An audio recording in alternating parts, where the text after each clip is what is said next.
They need your help if they are to continue their ability to protect this magical land.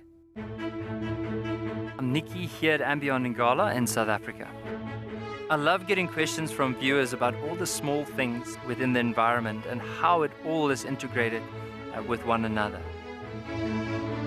If you want to ask me any questions, please simply register with the WildEarth website, head across to the Live Safari page and then post your questions there. I'm looking forward to chatting to you on my next WildEarth drive.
This program features live coverage of an African safari and may include animal kills and carcasses.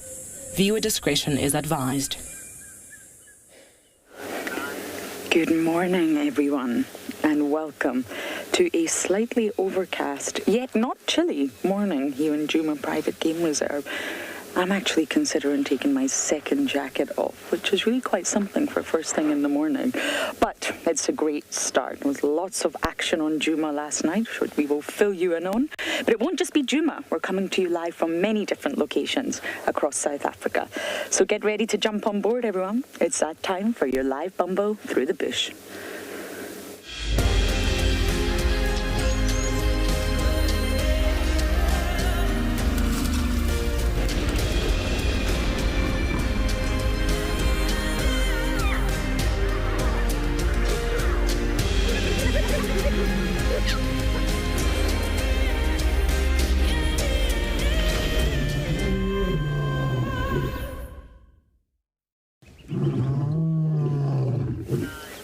Welcome aboard, everyone. I'm very glad you decided to jump on the back of our safari vehicles, especially good old Wendy here. She is quite the mode of transport, bumbling through the bush.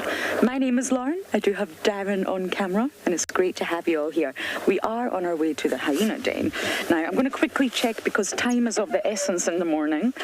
The sun is already up, although we didn't get much of a sunrise, and I think it's important that we check as soon as we can. Why? Well, I believe the Talamatis had a bit of a standoff with the hyenas last night. Ribbon, Ngwazi, Shimbulu, Sutu, Comet, and a few others. So yes, it was all very loud on the dam cam if you were watching, between pooping and roaring and snot. I saw a body. I saw a body. No adult. Oh my goodness.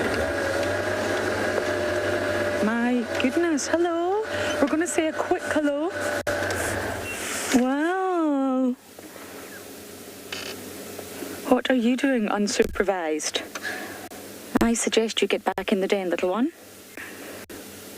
I think this is novella, but I could be wrong. It's been so long since I've actually seen them. But we are not allowed to stay here without an adult, so it's a hi and bye. So lovely to see you, though. Auntie Lauren misses you guys terribly. Okay, Darren, we're going to move. Breaks my heart, but we're going to move. So, this is a live safari and interactive. Please do talk to us, everyone. That's what we're all about. Otherwise, you just hear us talking all the time.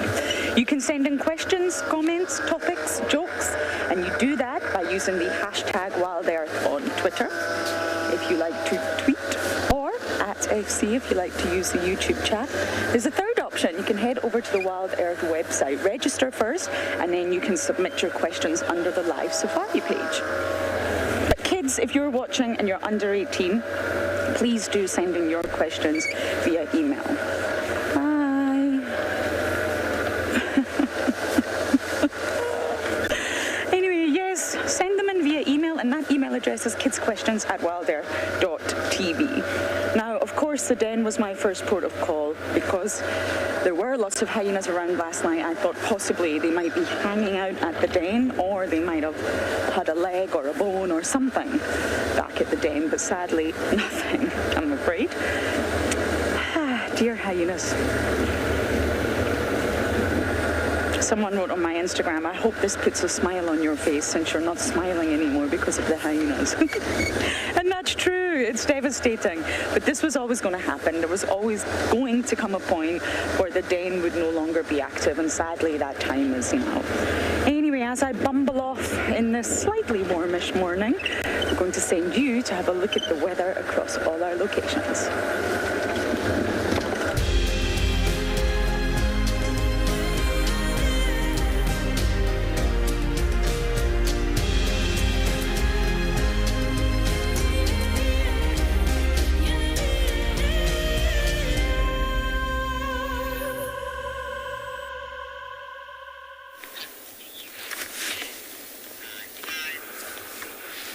Good morning, everybody. What a beautiful morning it is. We literally just came over the ridge. They got this beautiful marula tree with a lovely morning sky behind it. Welcome aboard. My name's John T. We've got Odie on camera.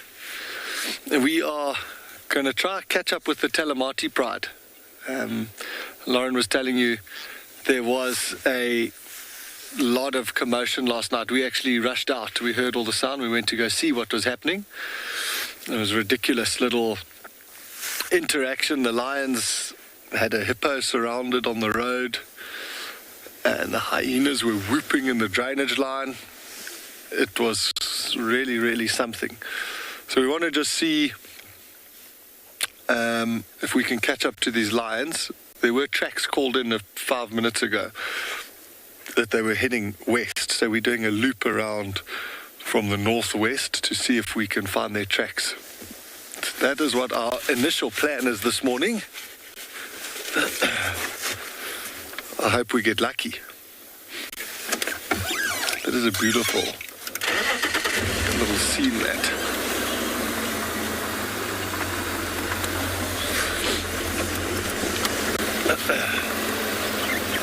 Yeah, I don't know if any of the viewers, if you saw the clips on Dan Cam, but I'm assuming the audio must have been unbelievable. Where we were sitting, it was so loud. The lions roaring and the hyenas were rallying. We thought there was going to be a big interaction between the clan and the lions.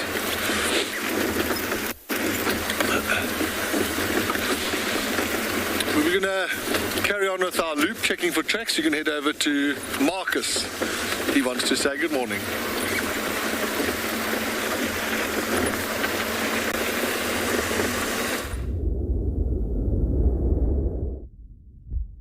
That will be a good one.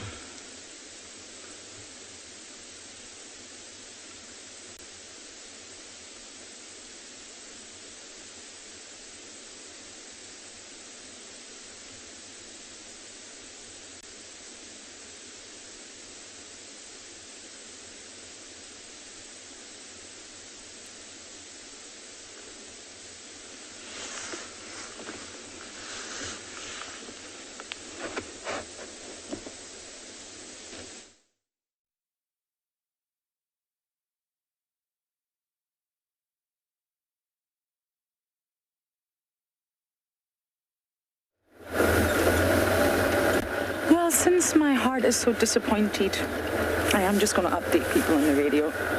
There were 2 mapinpan at the Misikaya, but no adults. And yes, I'm bumbling on to see what else I can find. I would like to see a leopard today. That would be jolly, jolly good. Everyone wants to see the hyenas today. But sadly, those days were lots of activity, greeting ceremony, noises, just general weirdness doesn't happen anymore, I'm afraid. But you can see Ribbon has been seen everywhere, regularly on Chitswa, and she just proudly walks about with Ntima by her side and Ngwazi and Shambulu, the whole lineage, and it's wonderful. The boys just follow Mom, absolutely adore Mom, and so far she's been successful this year. Ribbon suffered loss, especially when she was a low-ranking hyena. Before the matriarchal overthrow, she had 2 cubs, a litter of 2. One didn't make it, and then she had Paddy. Paddy was the other one that did make it for a little while. And Paddy was a lovely little cub, but very weak, very small, the lowest ranker, really. Ribbon was always there suckling. Ribbon looked miserable. And yes, I am anthropomorphizing very much, but Ribbon was not the Ribbon that you see today, really. She's a different woman. And unfortunately, Paddy also didn't make it. So the fact that she's now the matriarch and she's got Ngwazi and Shambulu, she's thriving. But the one thing people say when they meet Ribbon is, my goodness, she's huge, and she is. She's a big hyena, as she should be. She's a matriarch. Life is good for Ribbon. And now her daughter has got a son. So the bloodline is really, really thriving for Ribbon. I hope I'll get to catch up with Rib Robs at some point. There's just a little pan here. It's sort of a secret little pan. I'll get Darren to give you a quick look. And it's always worth just popping your head in and seeing if anyone is lurking around these small little water bodies that are still remaining. But as I check the south of the property today, I'm going to send you guys back to Marcus.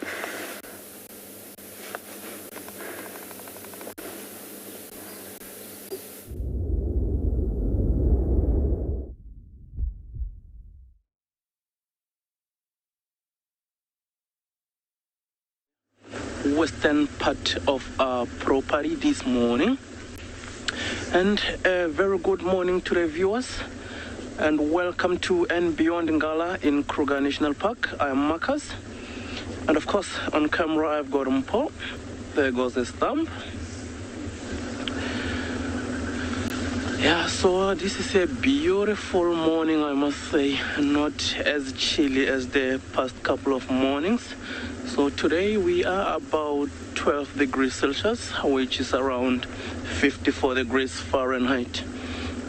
And the fact that it's overcast here even better for us because it's not as cold, and also even better for these animals that we are hoping to find.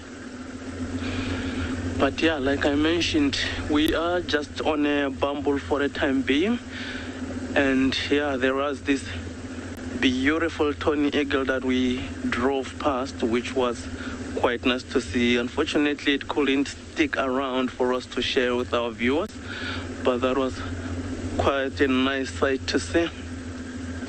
And so yeah, like I mentioned, we don't have any plans or following up on anything this morning, so whatever it is that we will be able to share, we are gonna share. So yeah, just come with us on this bumble. Like I mentioned, a very beautiful day. And of course, I'd like to take this opportunity and wish my nephew a wonderful birthday today.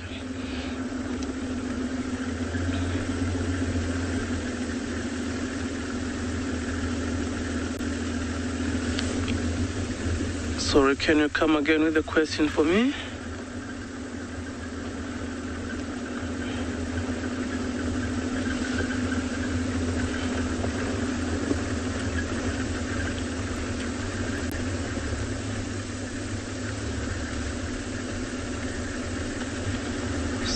I am not sure if I'm hearing this straight, Chantel. Did you say you want to know when does the birth season start?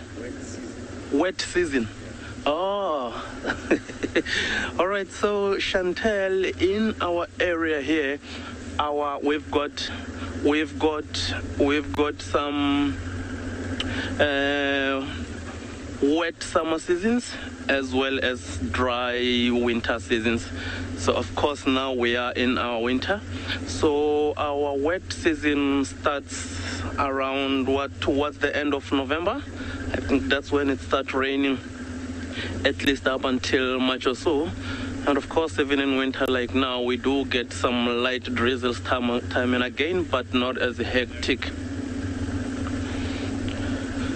So it started around towards the end of November. And that's when it starts. That's when also we start seeing the first lambing of these impalas. Mostly it's towards that time,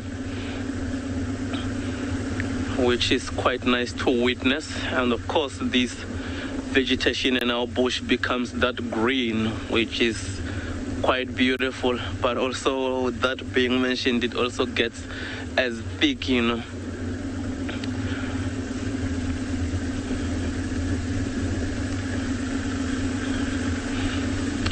So there is nothing so far close to the roads, at least that we can see.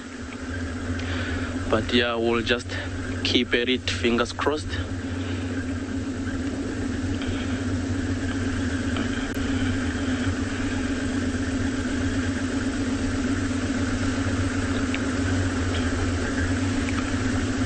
Well, and of course, a very good morning as well to John T. Lauren as well as JP. And all our camera operators, because of course they are the ones who bring you this magic that you see each and every day.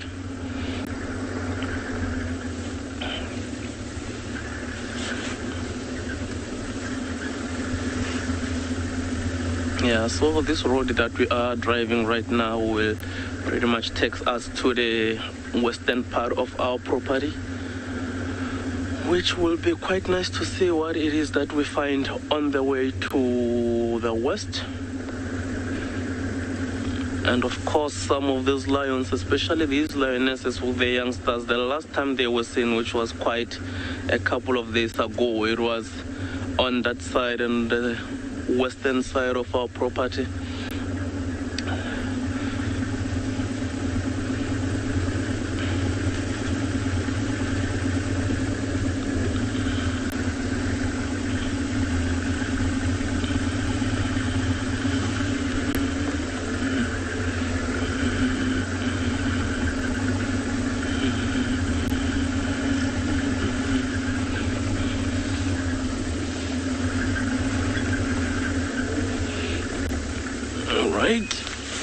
Just have to be looking out for tracks.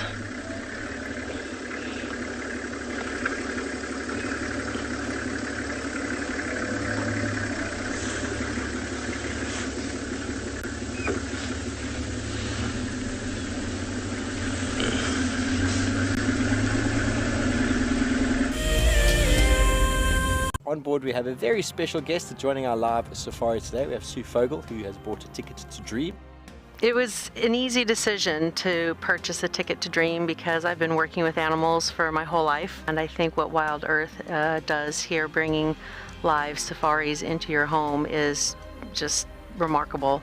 If you want to go on safari with a WildEarth guide whilst honing your bush knowledge and of course featuring in one of our shows, then head over to our website.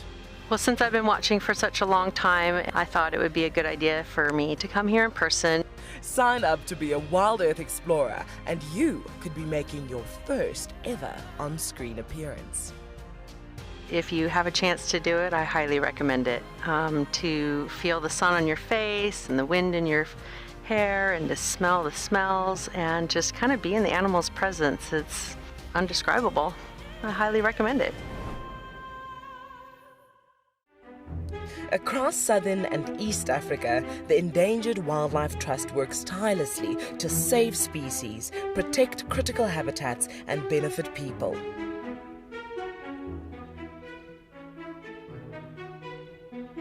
Join the EWT in returning wildlife to the wild.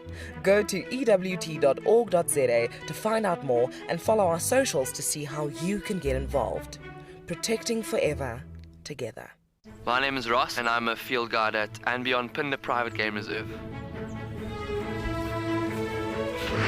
I love getting questions from guests on WildEarth because I love sharing and learning information about nature with new people, and it also makes me feel like you're all joining me in real life. If you want to ask a question on WildEarth, then you need to register on our website. Once registered, go to our live safari page and submit your question below our live feed.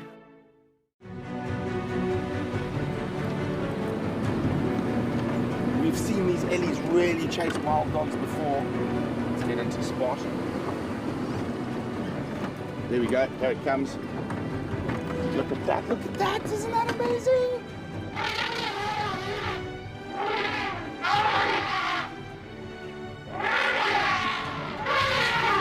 Expect the unexpected here on WildEarth daily.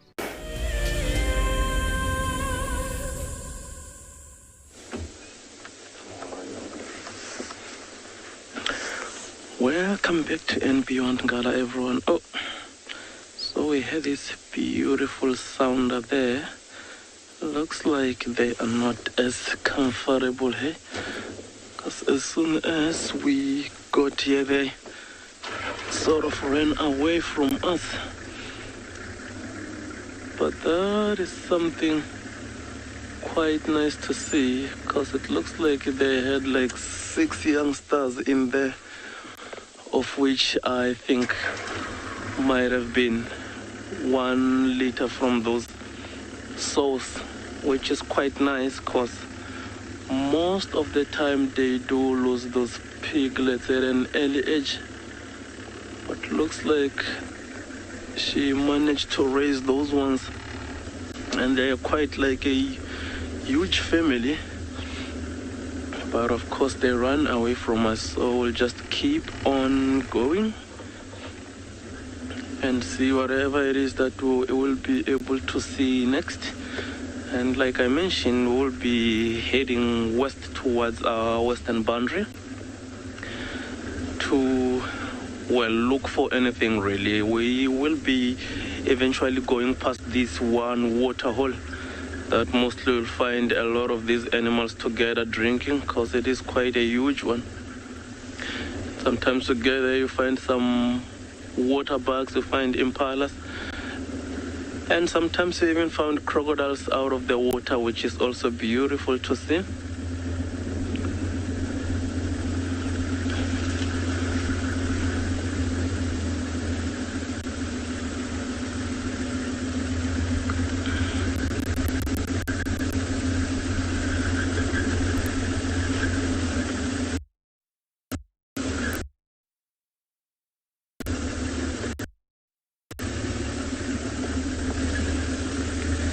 Can you please repeat that question, Alex?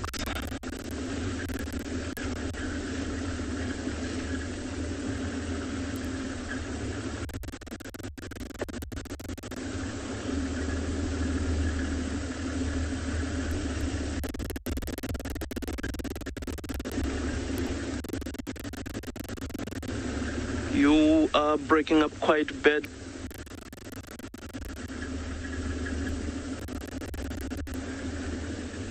Right, so yeah, still heading west. We are going to send you over to Djuma. Let's see what John T has got for us.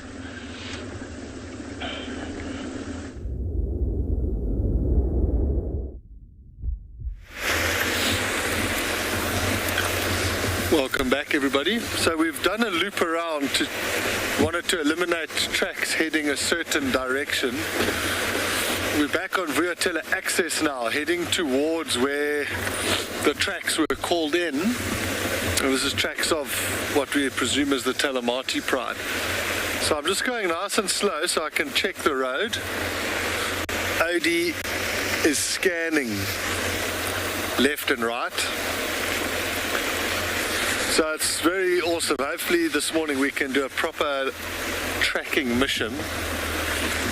And there's one vital thing we need to do that, and that's to have a track to give us a clue as to where these lines have gone.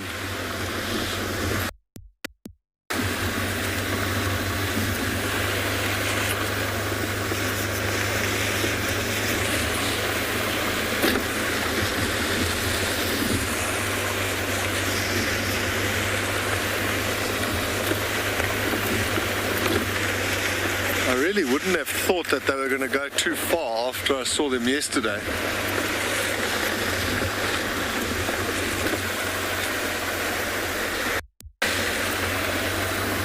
Sorry, FC, I didn't copy that question.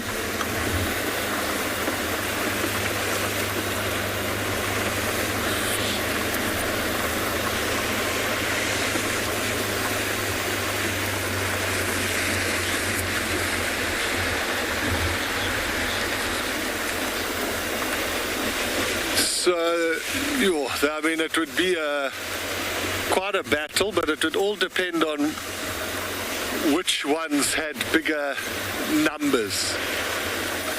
So, if there's more hyenas than lionesses, the hyenas will be very bold. As soon as there's a male lion present, they kind of will stand off a little bit. But it's a numbers game. If there's more of one than the other, then that's the one that's going to have the upper hand. I've seen clans of hyena push lions off of kills before. But I've also seen in some instances, like an old male lion, even sometimes a lioness, and I've also seen it happen with leopards, where they'll feed on a carcass with a hyena together, which is amazing. Because sometimes there's such hatred between the predators, and then sometimes it's almost as if they like call a truce.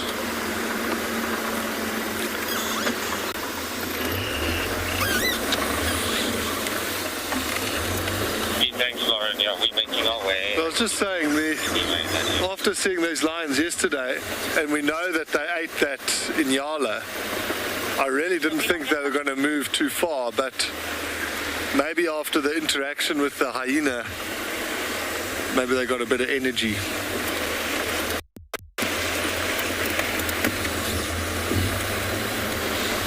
So this road takes us back down towards Quarantine, which is that big open area. We did drive there this morning, but didn't see anything, but it was also still a bit dark.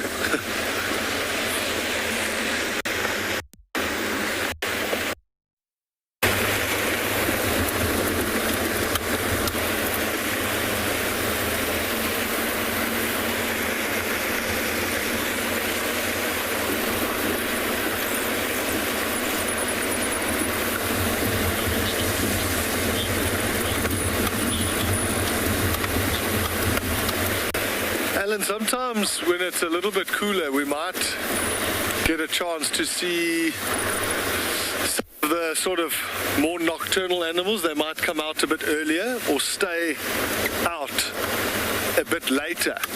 So things like porcupine, honey badger, aardvark, the cooler it is, sometimes they prolong their activity or they'll come out earlier.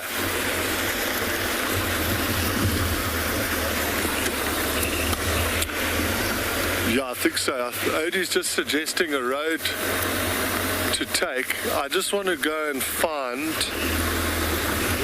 the tracks that were called. They were called in on this road. So I just want to find the tracks, just because that'll give us a bearing, and then we can start picking which road we want to take.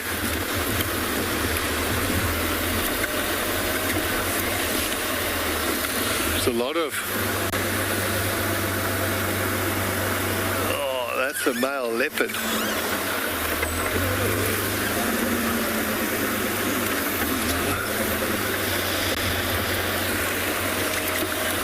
Let's have a proper look here.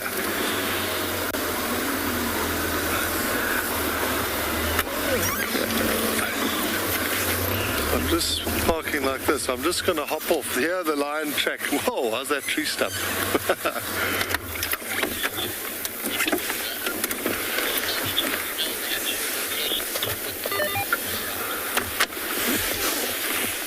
Nicanova, no, I don't. I'm not sure where the Djuma Pride are. They would be great to see. They were last seen on the southern boundary a few days ago. I'm just seeing if I'm coming to the right ones. Is it ready? Just watch your mic. I'm just holding my microphone out, but can you all see these tracks here? So this is the tracks of the Pride. They're on both sides of the road. You can see these nice 3 lobes at the back. 1, 3, 4 toes, and they've gone up this road behind us. So it's so funny, we just did a massive loop. The entrance to the camp is like, I don't know, 400 meters that way, but that's fine. We've got these tracks. Let's see where they go.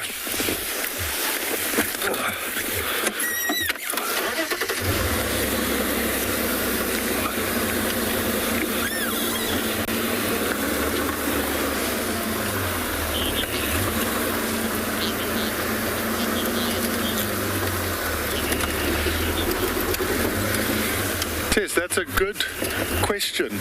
They'll normally have between 2 and 4. There have been some reported cases of a lioness having 6 cubs, which would be amazing, but it's not very normal. Normally 2 to 4. Normally, as the mom gets older, she'll have less and less. So you'll see if a lioness is very old, she'll normally just have 1 cub. But it's not always a golden rule. There was a lioness at Kondwe who, I think she was 16. I think she had 2 cubs, which was, we all thought she was actually not going to have any more cubs. Let me just check where we're driving here.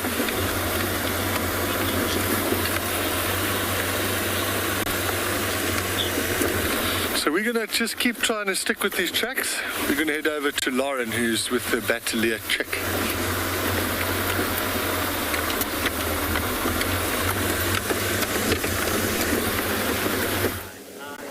I can't drive past this area and not say hello.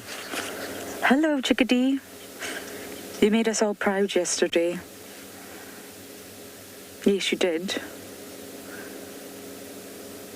But now you look extremely cold. I understand exactly how you feel. Now, to give you some context, we're exactly on the knob thorn that we landed in last night after the flight, and it's not the same tree as the one that the nest is on. So we're sort of still staying in a little triangle here. We're not going much further than that, which is absolutely perfect for us. But I would like you to go back to that leadwood.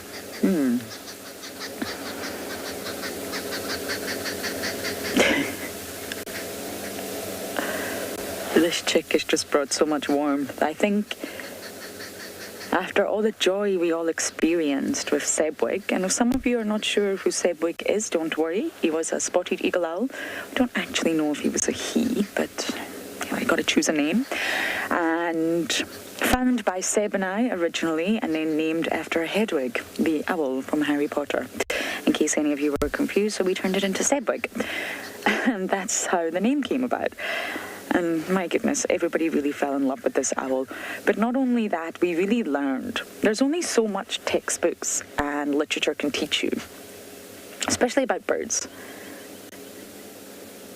But when you actually spend time watching every single day this individual grow up and develop, counting the days, watching the days when the sort of feathers, the plumage changes, watching the first day that they start to spread their wings, when do they start to do the stretches, when do they start to walk? It's really incredible. You become a part of their journey. And they become a part of yours, I guess. And I think Sedgwick was so special. Even our Olivia, who didn't make it that far. It's just so lovely to have another chick to follow. And we're all learning. We're learning about this battalier.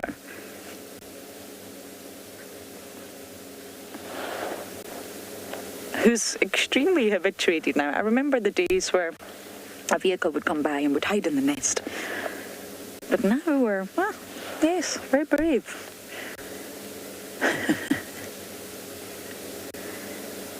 I think they'll be this one will be flying every single day now.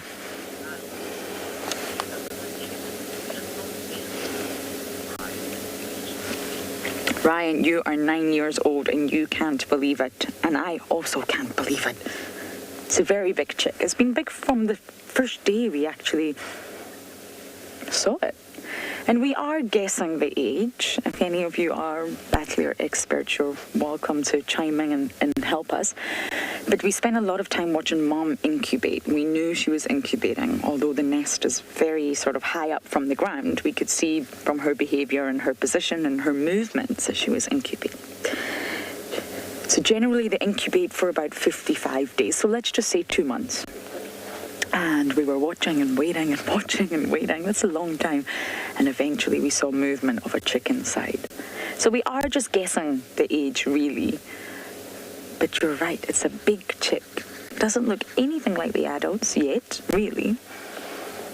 And it's got a long way to go in its development. But chicks are normally born quite ultra-show, generally. And they have to stay protected in the nest, but they've also got to grow up fast.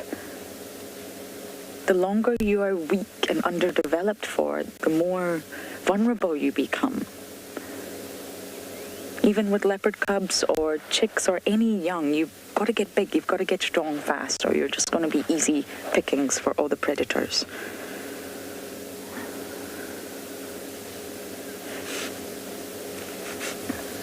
And the first flight is said to be anywhere between sort of 90 to 120 days. So I've been estimating 11 weeks now for this chick, but possibly I'm a week behind, and possibly it is at the 3-month mark. And that would naturally be 90 days. How old are you, little one?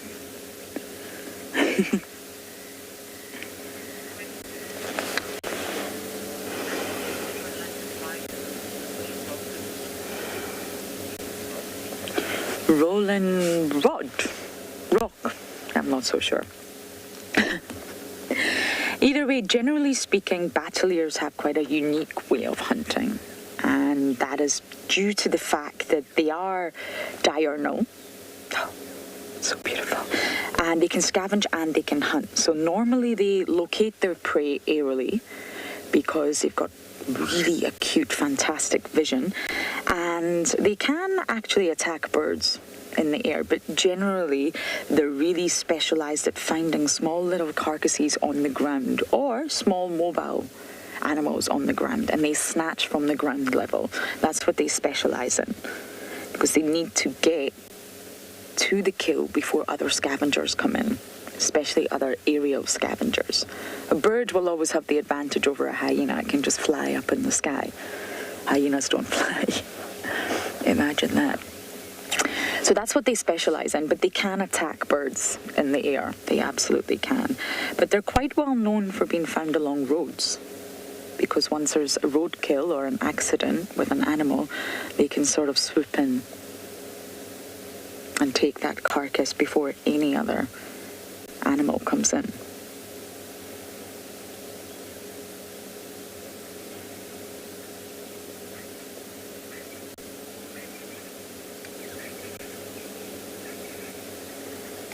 But their prey is very often stolen by the tawny eagle, their competitor. So they have that wobbly flight, swoop in and try and get all they need from the prey, it's normally the softer tissue, and get out of there before the other larger raptors come in.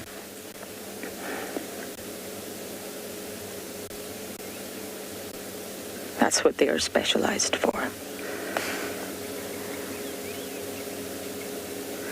But they're known to eat scrub hares, mongoose jennets, small birds like your pigeons, your doves, your starlings, even rollers. Snakes, they're very, very good at catching snakes. Your lizards, tortoises, terrapins, chameleons. They've even been known to eat fish when the water levels are extremely low.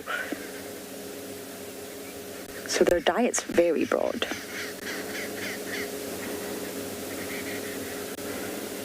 The more specialized you become in your diet, the more you're leaving yourself vulnerable as a species. To have a broad diet, that's going to lead to more success as a species because you really can feast on anything. But the more specialized you become, that's when trouble results. Just the perfect example of that is the Ethiopian wolf, really. As you all know, I went to see the wolf, but it's a remarkable hunter. It's so specialized in hunting rodents that it has such a high success rate. But it's become too specialized. It needs to broaden its diet, broaden that spectrum. And that's one of the reasons the Ethiopian wolf is in so much trouble, and it's Africa's most endangered carnivore.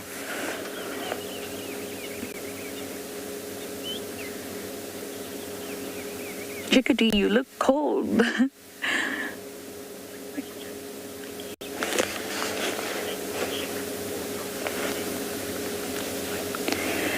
Mikey, if you're referring to the chick as it is right now, it will fly. We saw its first flight yesterday. If you didn't see it, you should go back and watch it. It's most likely been flying before that, but it's the first flight that we managed to catch on film.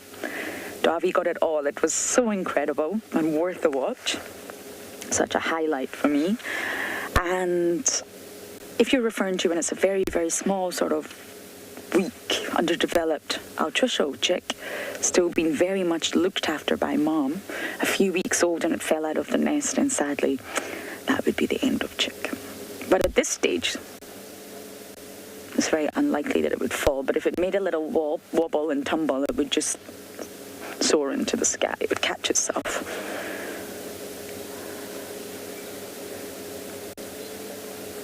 The flight was a bit wobbly yesterday, but very, very impressive. But this is the exact same tree that it landed in. I wonder if it just spent the night roosting here.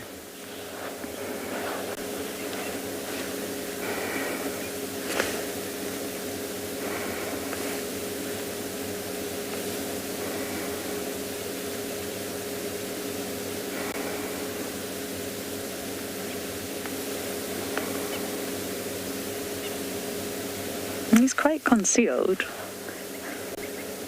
in this tree, completely visible. You could easily drive past the chick up in the snowthorn.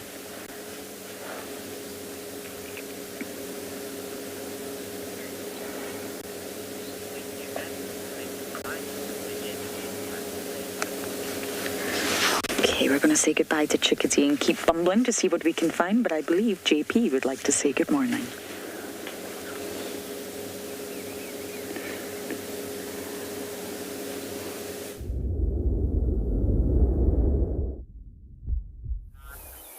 Good morning and welcome to WildEarth. We are live on Bushwalk at Pridelands Eco Training, and we started our walk a little bit earlier, started to see what we can find in terms of tracks and anything that we can work off.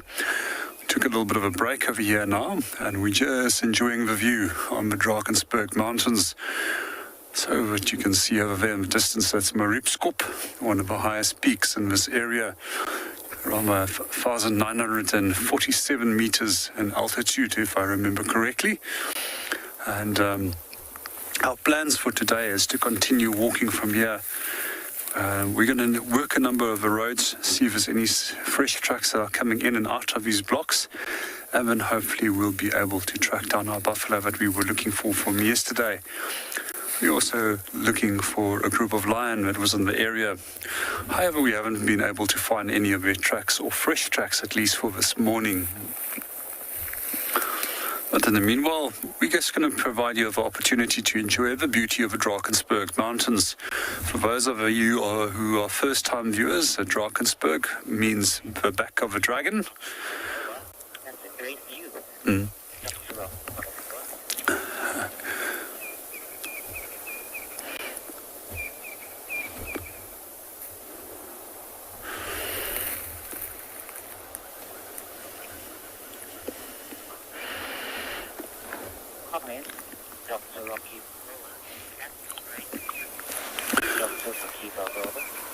Good morning, Dr. Rocky Balboa, and welcome to the show. It is an absolute stunning view, and the view is equally beautiful from on top of that mountain when you look down over the low veld. I see the clouds are actually rolling in over Maripskop at the moment, which probably will make it a little bit difficult to see down in the low veld.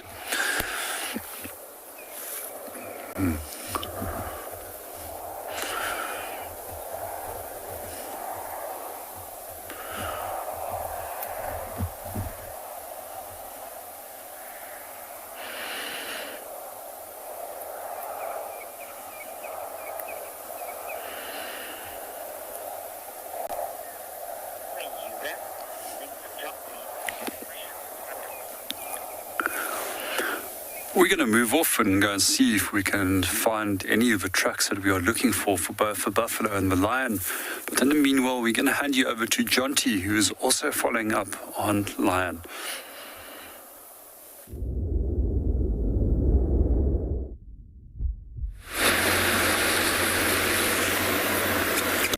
Thanks, JP. We followed those lion tracks, and they actually crossed off of Djuma. So they've gone somewhere where we can't follow. But we managed to find some tracks of a male leopard, but they're not as fresh as the lion tracks were. But we're just gonna Jason, come in. Follow a little bit. Standing by. And take a chance. If we see nothing else fresh, we'll move out of this area and go check somewhere else.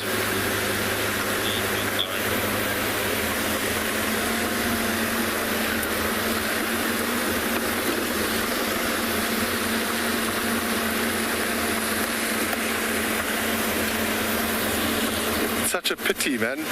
Those lion tracks. That's exactly what you want to see when they've got that shine on the back, and then you know they're clean and they're worth following. But we were just a bit too far behind them this morning. That's not a problem. We'll find something else. These leopard tracks have actually gone off. They went off to our right. We'll take the next road up. It's also just so nice being out in the morning air.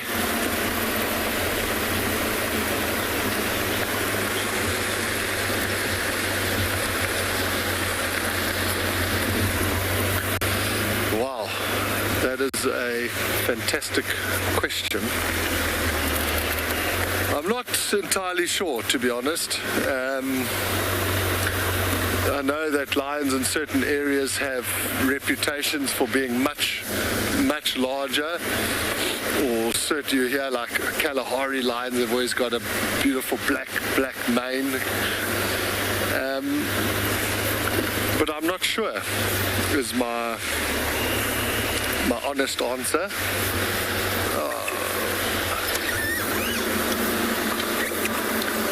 I know I've never been, but a lot of my friends have guided in Ngorongoro Crater, and they say those lions there they always always look in phenomenal condition and are enormous.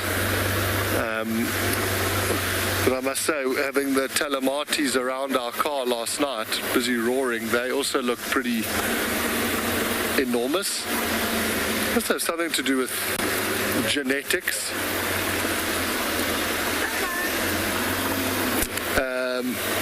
But whether or not there's actual factors, like environmental factors that make them bigger, I'm not so sure.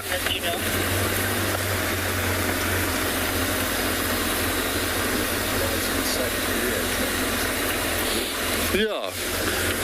Odie was just saying, if you look at lions in the same area, even within a pride, some lions are bigger than others. So I suppose some just have better genetics. Is that them, eh? Okay, cool. Odie just spotted some leopard tracks on the left-hand side of the road.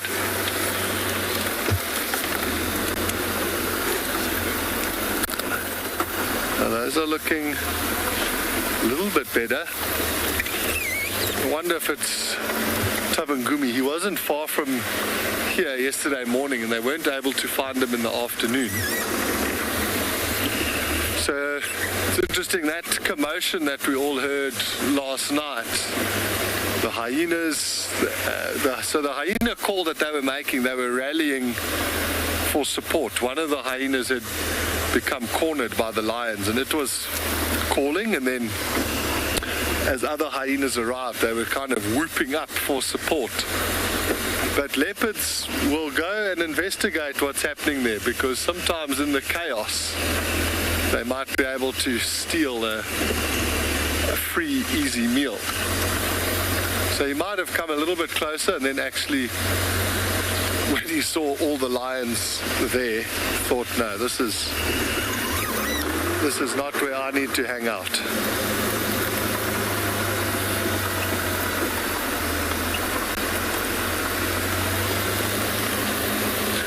But just, going back to the lion size thing, like I was saying, I don't know if there's actual environmental factors that make lions bigger in certain areas.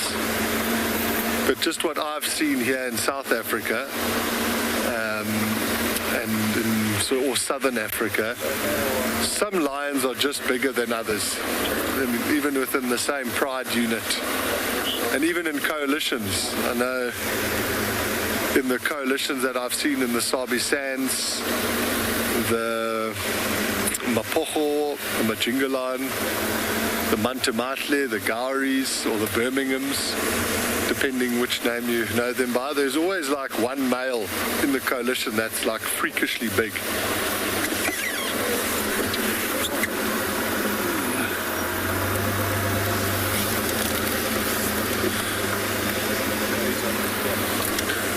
I thought that was a drag mark. I'm just going to quickly pop off and have a look down this path here. Just make sure I hope my audio doesn't cut out.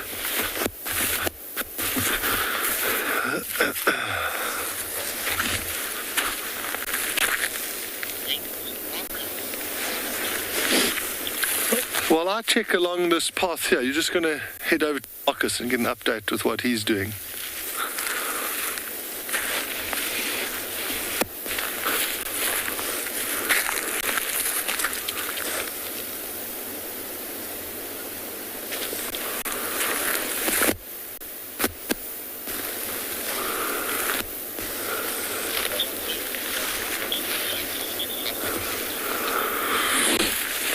If there's a partial track here behind me, it is quite tricky here.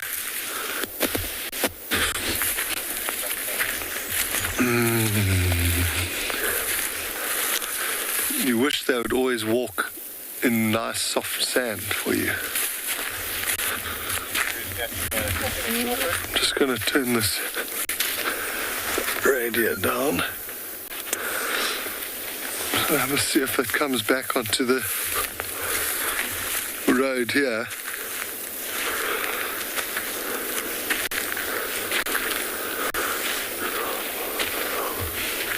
I'm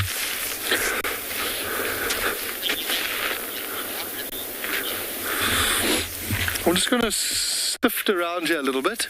You're going to head back to Marcus and see what he's up to.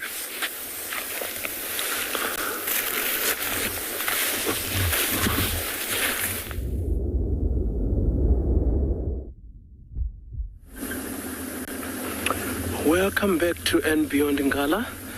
So we are still on our quest and on our way to the western part of the property. And as you can see, we are driving through a beautiful vegetation that I must say the western part of our property looks like it still has got a bit of green on it. The trees as well as the grasses this side are not as dry as in the other side of our property, which is quite interesting to see. But of course, sometimes you get some rains here that will rain maybe too much on a certain portion and not so much in one of those other portions. So you might find that the rains that we have had might have rained maybe a lot recently on the western side here than anywhere else really in our property. Because I'm sure, like on the sides of the road there, you might be able to see how green it is. So here, even if you do find something like maybe lion that has lied down, you do have good chances, or you do stand a good chance of seeing it, as opposed to if it's lying down and grasses that look like they are drying up, because that blends them in quite well.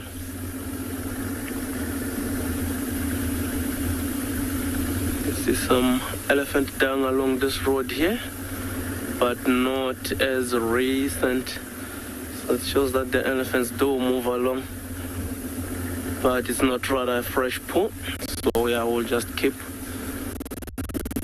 driving along, hoping that maybe we do find these elephants on the road here, because exactly for an animal like an elephant, it spends most of its time feeding. So they feed during the day, they'll feed through the night, and roughly at this time of the day, maybe when the sun starts coming up, you will see them most likely making their way to the water holes, where they'll be able to drink for the morning, and after that they'll just keep on feeding until maybe again early hours of the afternoon they go again for the water hole. Because of course for an animal that big, it needs a lot of food and also a lot of water, more so now that the grasses are drying. So it's a little better in summer when we've got a lot of these green grasses. The leaves are quite fresh.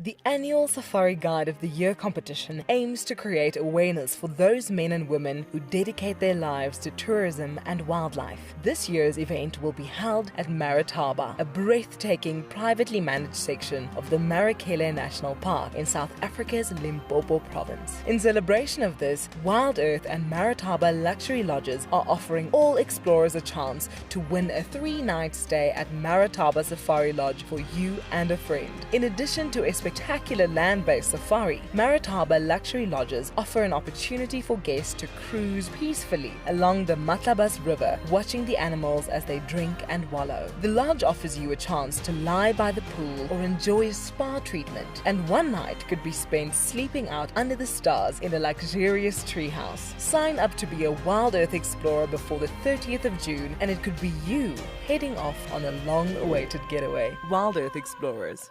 It's in your nature.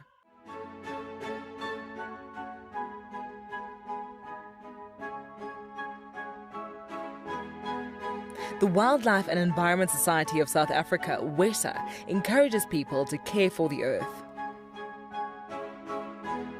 Through innovative projects, they aim to reverse the serious issues that we face in the world today. One of these projects is Green Coast, a proudly South African award for sensitive and well-managed coastal sites.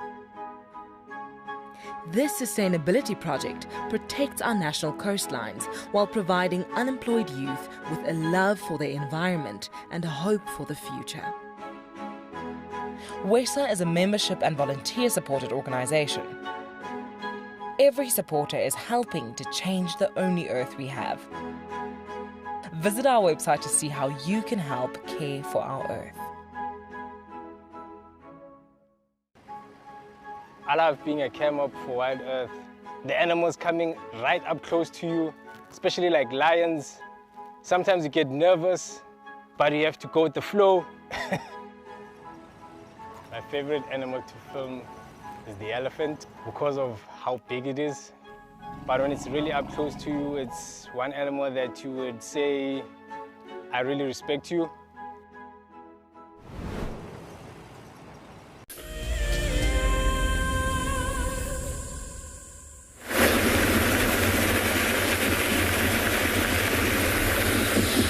So welcome back with Odie and John T.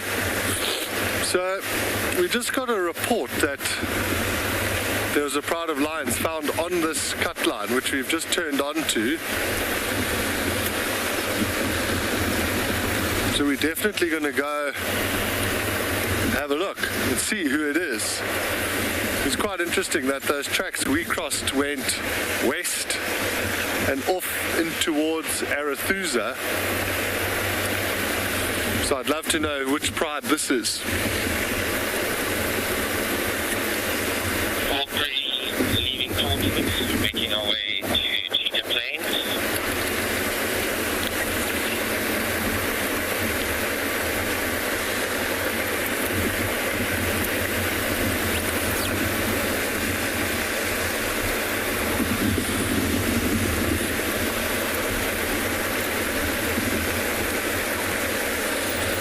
I must say it would be really nice to almost try and find like a comprehensive, up-to-date info pack on the lions that are in this area, because I know it's the Telematis and the Nkuhumas we see, but I'm not 100% sure of how they're made up.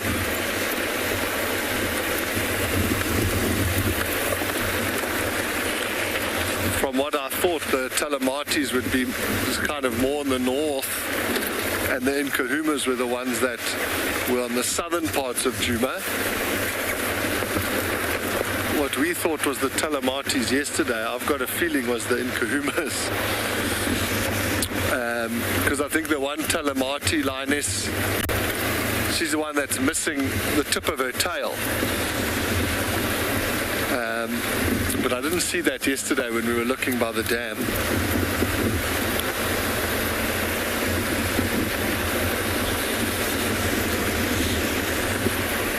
So we're going to keep going and see, hopefully we can find them. They're supposed to be lying on the road. You're going to head to Pridelands and see what JP's doing.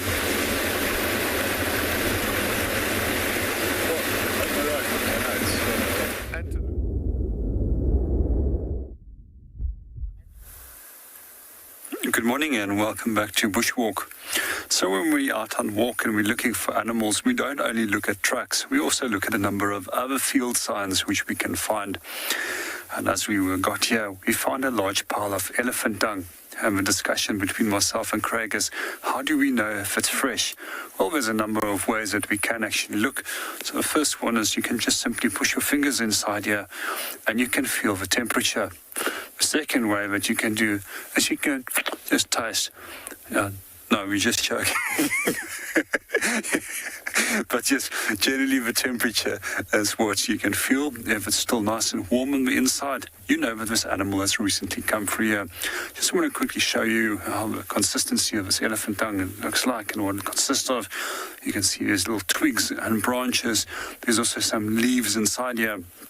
And sometimes over here, when we get to these elephant dung piles, we also find a large amount of marula fruits inside here. That's generally here by February, March. And quite often what we will also see is just like I'm scratching in it right now, but baboons will start breaking it open to feed on these marulas that have been passing through the stomach of the elephant. So elephants also are very important for us in the ecosystem and seed dispersal, but also some plant species have evolved a strategy to go through the elephant's digestive system to assist with the germination. So another thing I often get asked when it comes to guiding, how do I know that this is not black rhino or white rhino? If we look at it, it is red brown, which is a coloration that it shares with black rhino because of a high amount of tannin, but you'll find a large amount of fibrous material compared to a black rhino that's got uniform 45-degree little sticks inside there and a lot of leaf material. If it was a white rhino, this would have been purely grass that we would have found inside here. And then sometimes people also confuse that with hippopotamus. And if we look at hippo, the hippo is also uniformly textured grass segments that's inside it. That's also very fine-grained. So there's a number of things that we can use elephant dung for. I quite often like to burn it next to a fireplace. It gives off a very pleasant aroma, and at the same time it helps to actually chase away mosquitoes, which is not one of my favorite insect species, although I do love all other insects. We also find that we can use this for actually burning. It makes a nice slow coal when it's dry, and you can actually cook on it. And you can also inhale the smoke if you have a chest ailment and you want to open up your sinuses as well as your chest, simply by burning it and putting a blanket over your head and inhaling that smoke. Well, let's go and see if we can go and find our elephant.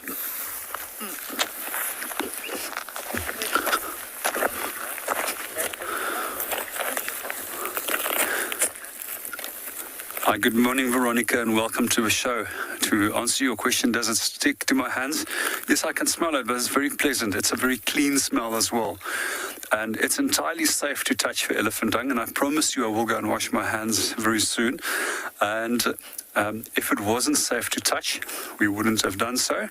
But I also would like to just at the same time discourage anybody from touching dung of carnivores, also bones and other things that you find in the bush. Those can potentially harbor some forms of bad bacteria and viruses, which our body is also not immune to. And one of the things that we've also been taught as guides over the years is when we are involved in game capture, especially when we are dealing with lions, is to always wear a pair of surgical gloves to protect yourself against parasites, which we find in lions, which our bodies can't deal with.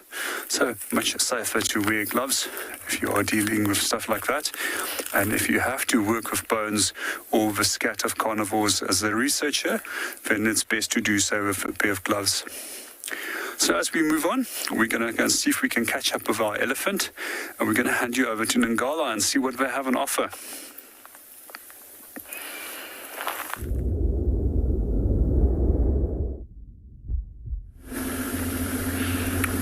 Yeah, we are still hard at it, so still making our way towards at least one of those water holes that we've got on the western side of the property here.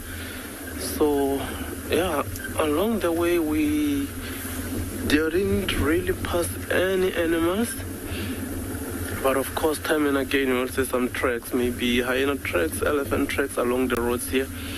But we haven't been as lucky to see the actual animals as of yet. So hopefully when we get to that water hole, we'll be able to find some animals that might have gone there for drink. And of course it is that same water hole that have got some crocodiles. And occasionally you do find them outside the water, which is quite nice to see when they do come out.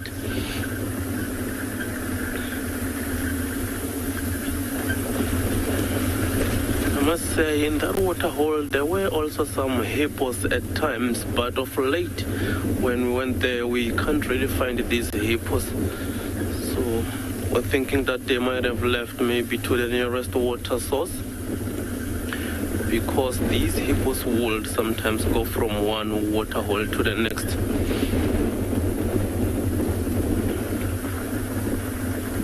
See some dung along the road here, as well as elephant tracks. But of course they are not recent, so these animals are not that close. You know, they might have moved maybe sometime yesterday or even early hours of the morning.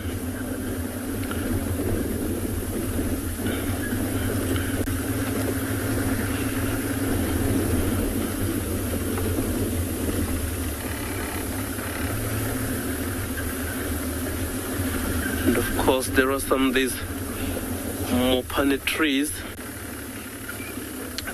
time and again, that we do pass. This one to our left here.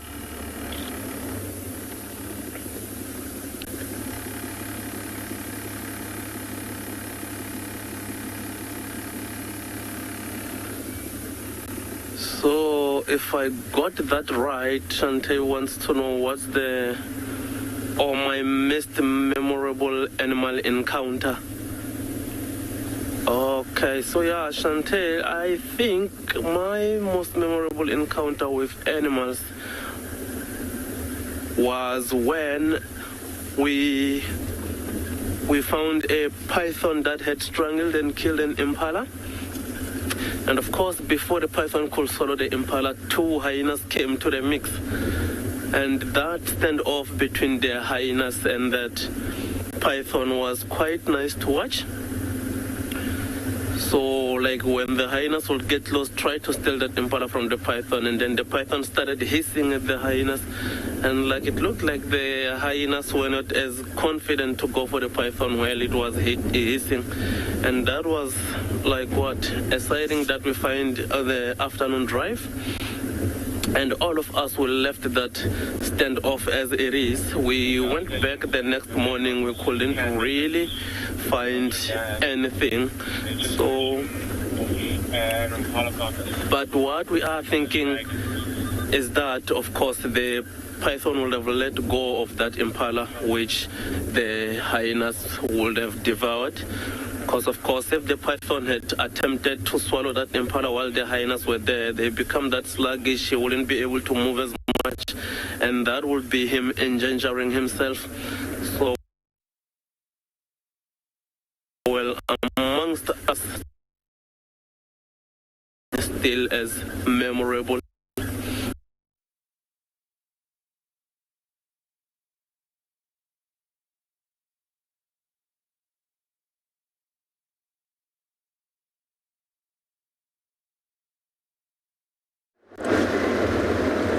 Sorry about that. You're now with us on a bit of a Ferrari safari. Michelle hates it when I say that, so I'm going to say that even more. That's for you, Mish. Ferrari safari. No, I'm not really. I'm just driving a little bit quicker than I normally would. There's sawing on the dam cam. I haven't got any direction. If any of you are able to determine a direction, do let me know. That's the tricky part. The dam cam is such a fantastic tool, but it picks up audio from very, very far. It even picks up audio from buffalo's hook, especially a leopard or a lion, because their voice box is specialized to project those vocalizations. So sometimes we've had audio and we scratch around and round and round, and the individual is found on buffalo's hook. However, I am going to try and do my best. I really would love to see some spots. Tandy's made a kill, or she's trying to make a kill on Little Gowrie. Very, very close to the cut line. We tried to get a visual for you all, but no such luck. Maybe she'll move into Chitwa. There's a very sort of, she's right next to the Chitwa boundary. So it's good news for this afternoon. But I am racing to the dam cam area. We saw the 2 African hawk eagles on the nest. They flew away, unfortunately. But the 2 of them, the male and female, they're monogamous winter breeders. Very excited.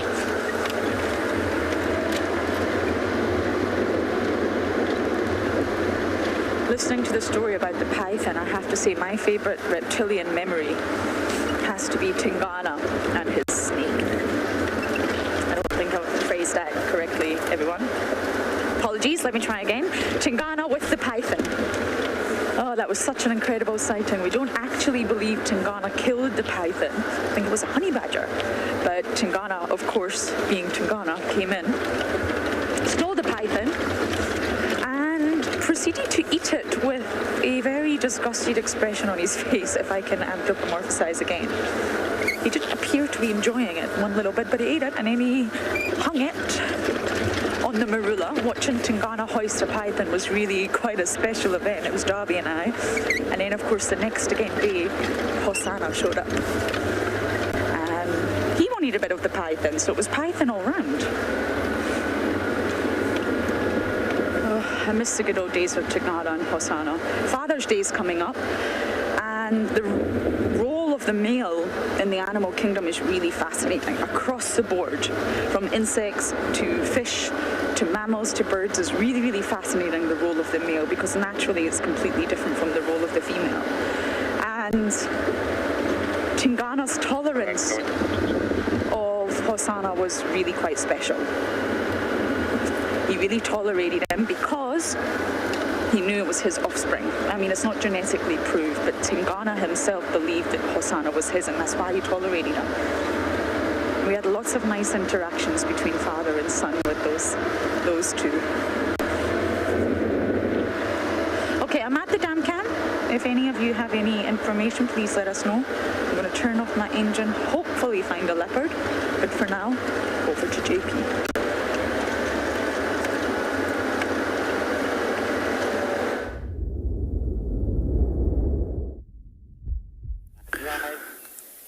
Good morning and welcome back to Bushwalk. We're still out there looking at what the elephant got up to. We've decided that it's not really worthwhile following up on this elephant any longer, as he has passed through here several hours ago already. So when it comes to looking at tracks, we can see a partial part of a track that imprinted over here. And we notice that it is not as fresh, and the corners is not as crisp as it should be when it was just freshly made.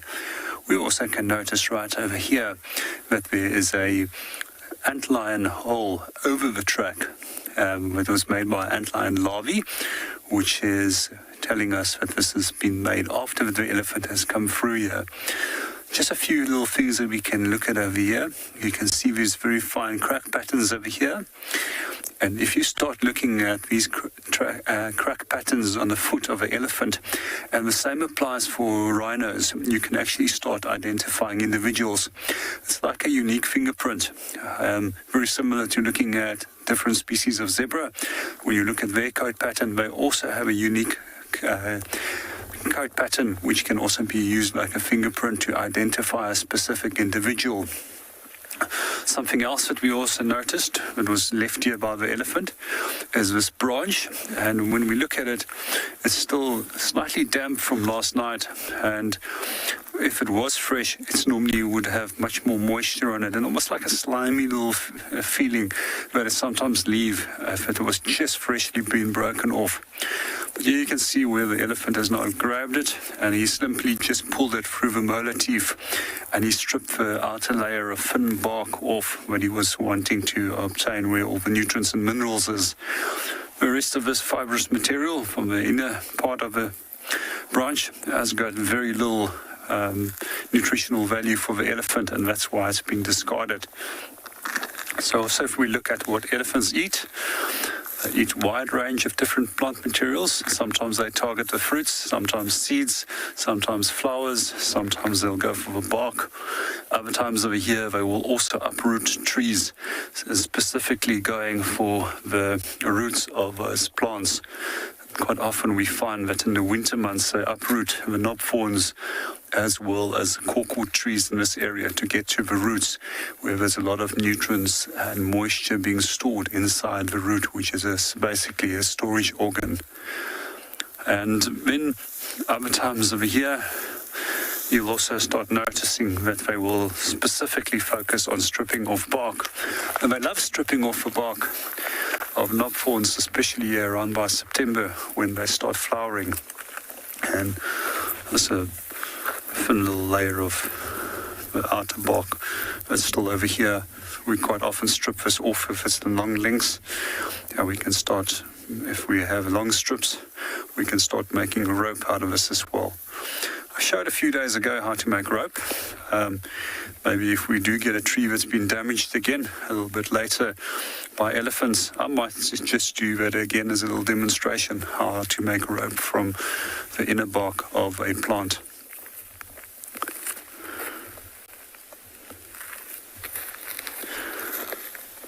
So as an elephant, you can't really be picky, and it's also why you have to eat whatever comes your way. And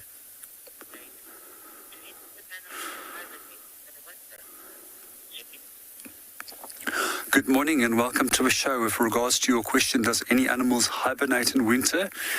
Not really in South Africa, no.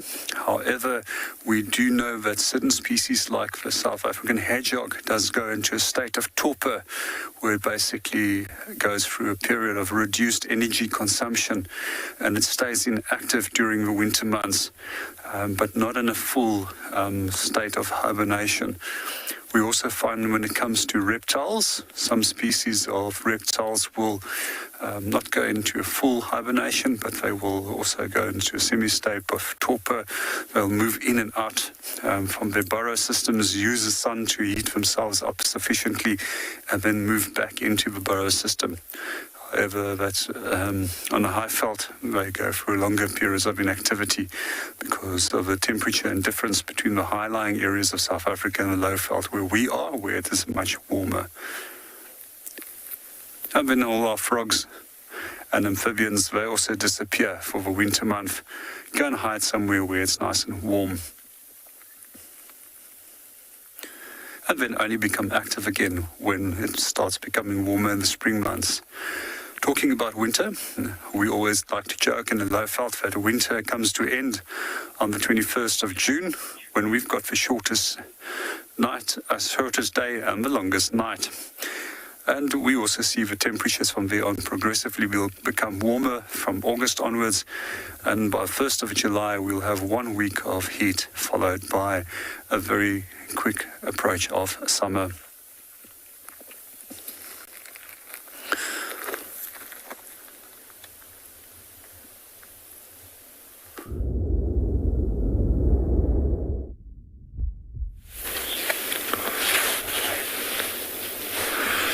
So, unfortunately, those lions headed into an area where we had no more signal, but we heard a leopard calling while we were on the cut line.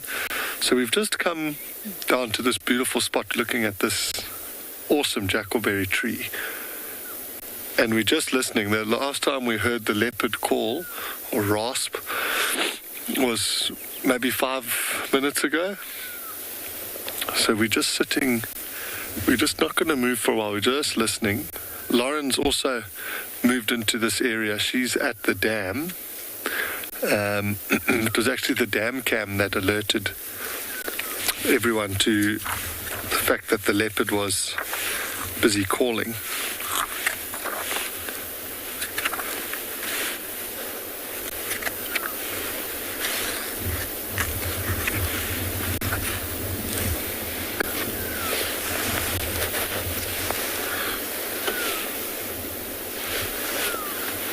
Come on, leopard, we just need that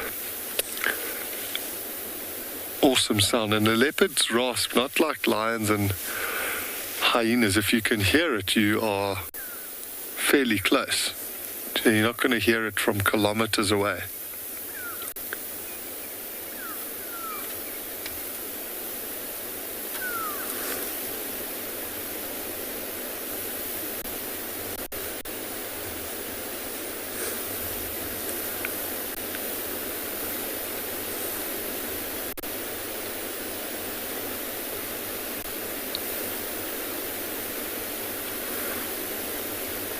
I wonder if it's not down in that drainage line, sniffing the events of last night.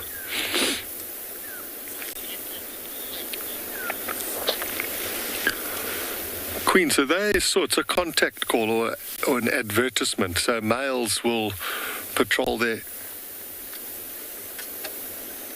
Sorry, I just stopped. I thought I heard it start up there. The males do it as a territorial sort of, they're telling other male leopards that they are there and present in their territory, and that goes along with scent marking along the boundaries of their territory. And it's also for advertising. If a female comes into estrus, she will call, and that will let the males know that there's a female in the area. A beautiful herd of impala walking down in the drainage there.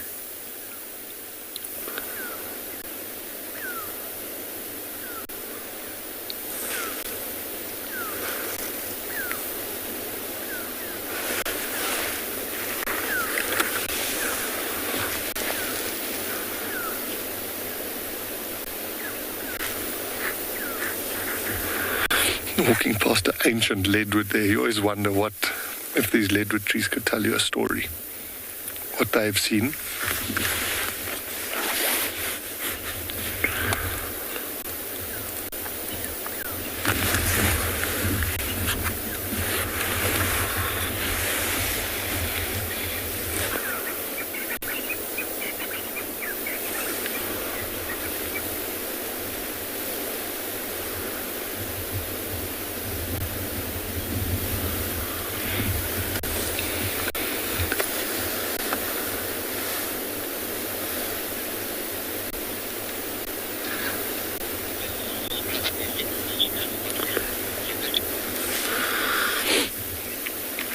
Yeah, it's a funny moment, this, when you've heard it, which has given you one clue. And so now we've gone closer to the area. Now you kind of wait with this anticipation to hear it called again.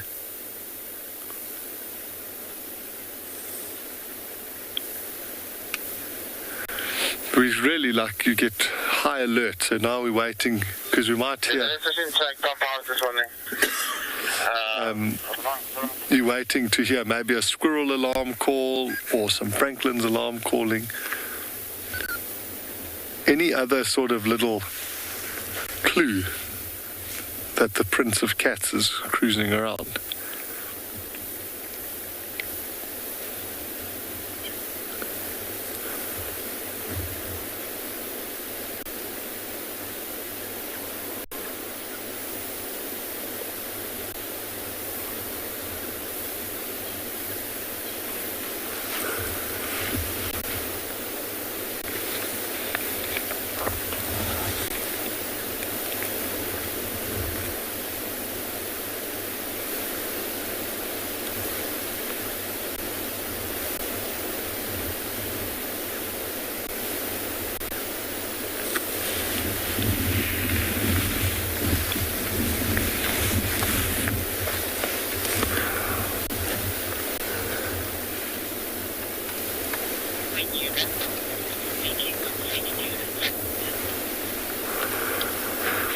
We're just going to stay here by this big old jackalberry tree and keep listening and see if we hear any sign of this leopard.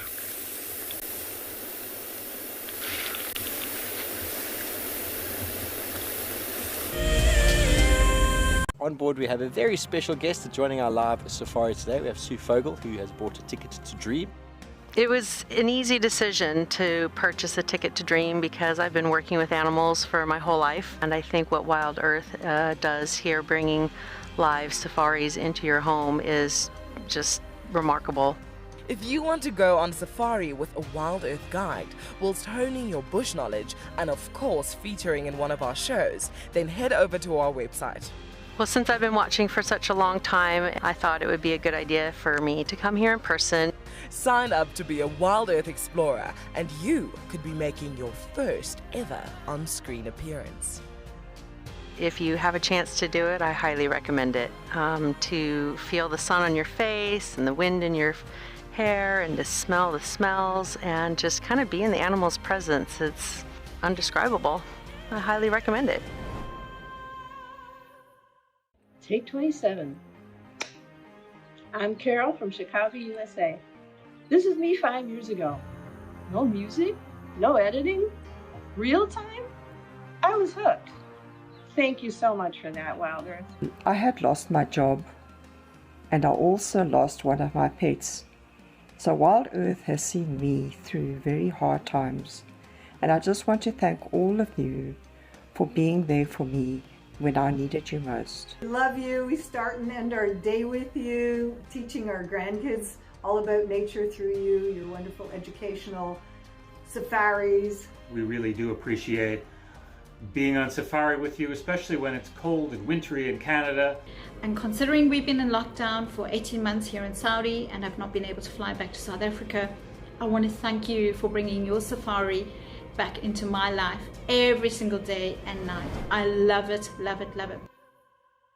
My name is Lauren and I'm currently working in Djuma Private Game Reserve here in South Africa. I love answering your questions during the live safaris. It's my favorite part. It feels like you're on the vehicle with me and I'm able to teach you exactly what you want to know. If you want to ask a question on WildEarth, then you need to register on our website. Once registered, you must go to the live safari page and ask your question below the live feed.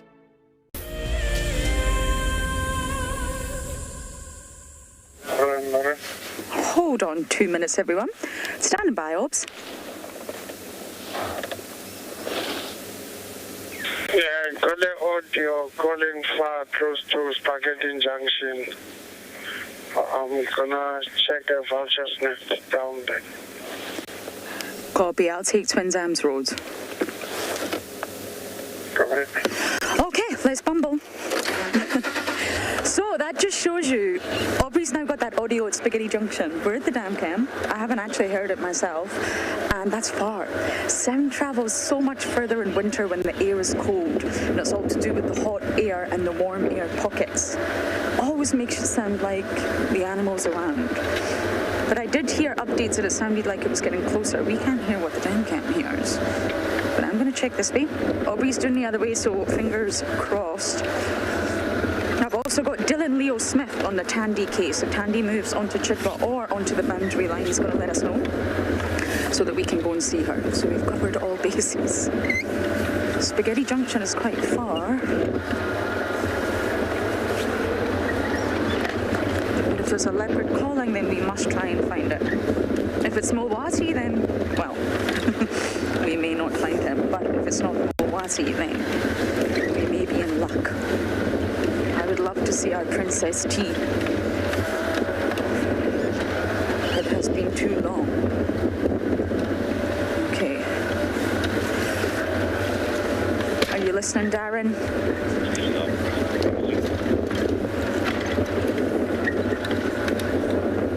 There's lots of impalas around the dam cam as well, and they all look remarkably relaxed. They definitely have not seen or heard a leopard.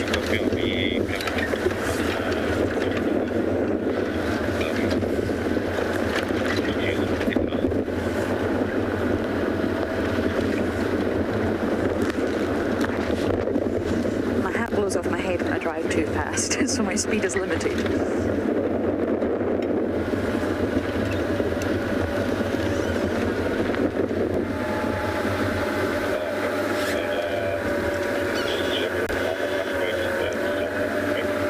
Karina, sounds in the wild are amazing. So incredible. And I have to say we probably are very accustomed to it. And possibly I'm honest enough to say that maybe we take it for granted. I'm just looking for tracks here to make sure no one has walked down this road. And they haven't. Maybe we do take it for granted, not intentionally.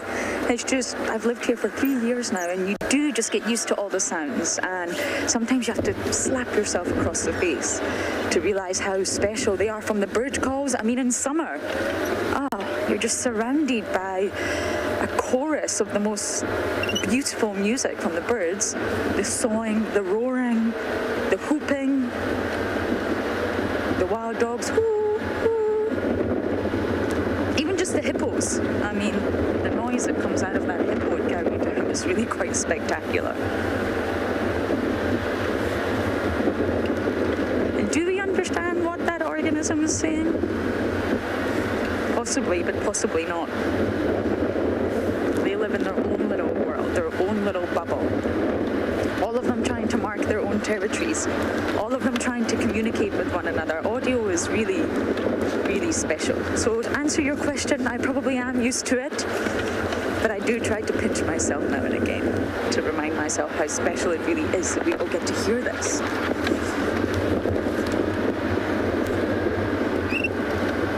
Have you ever been underwater and heard whale song? It's something really special. When you're completely underwater, you can't talk. Your ears are also impaired because, well, you're underwater, and two, all you can hear is your of yourself breathing, which is not the most pleasant noise. And then you hear whale song. It's really something special. Okay, I'm going to do my best here, work with Aubrey, try and locate this leopard. I'm going to send you guys over to Marcus.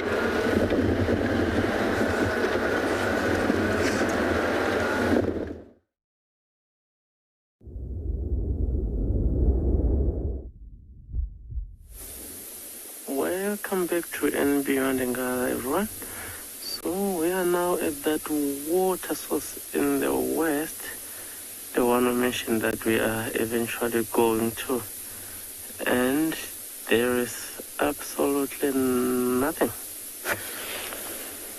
However, there are those beautiful Drakensberg mountains that we've got in front of you there, that sorts of silhouettes these trees that are around this waterhole here. Quite a very beautiful mountain, and you can see all those colors come out nicely there.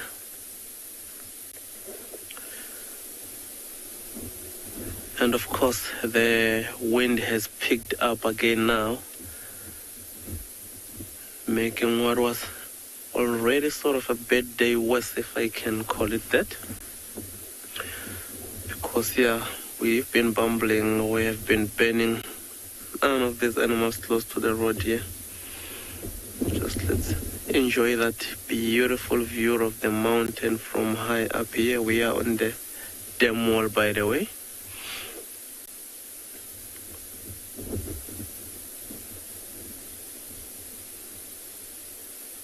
And I'm not sure if the viewers do hear the sound of the wind. It's blowing also pretty bad.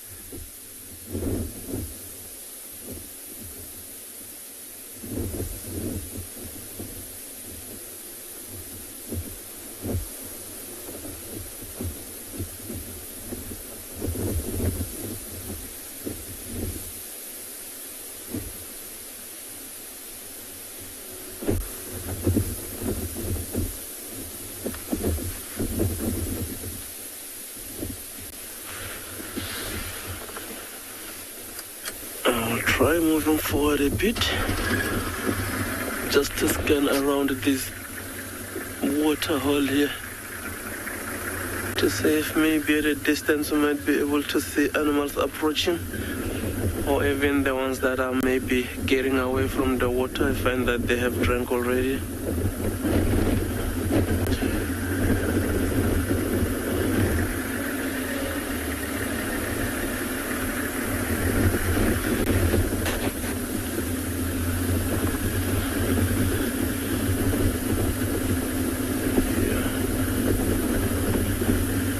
See some water bug at a distance. Unfortunately, they are deep in the thickets. I don't think we would be able to get them on camera. And we'll give it a try, see if we come out right.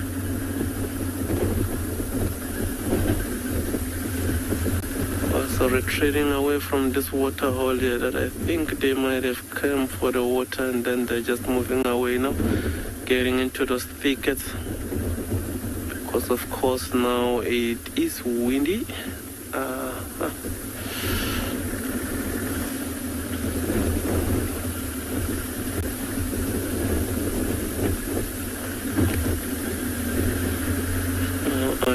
think we'll be able to view them.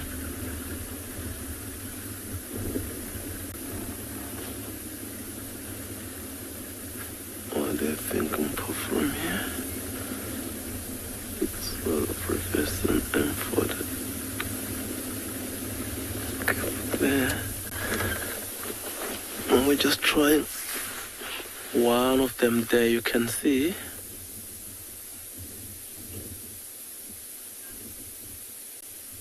You see how it's just looking out like that.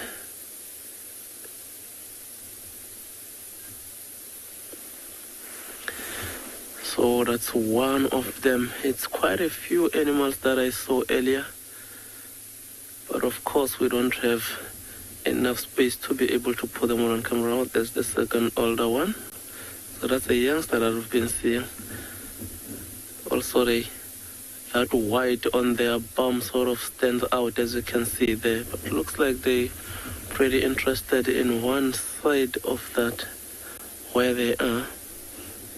But they haven't given an alarm call as yet, which makes me think that they don't see anything really there. Just that maybe the wind might be messing also with their hearing. And as you can see how those leaves are shaking.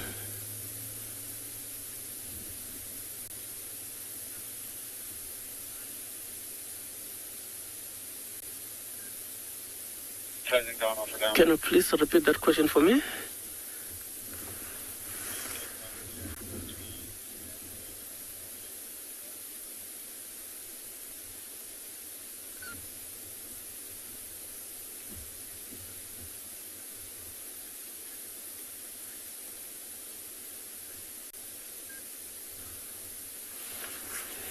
I'm struggling to hear that question here. Maybe it's bad signal.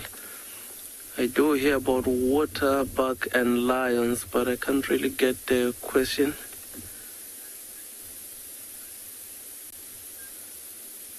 Do lions like to feed on water buck? I think that is the question.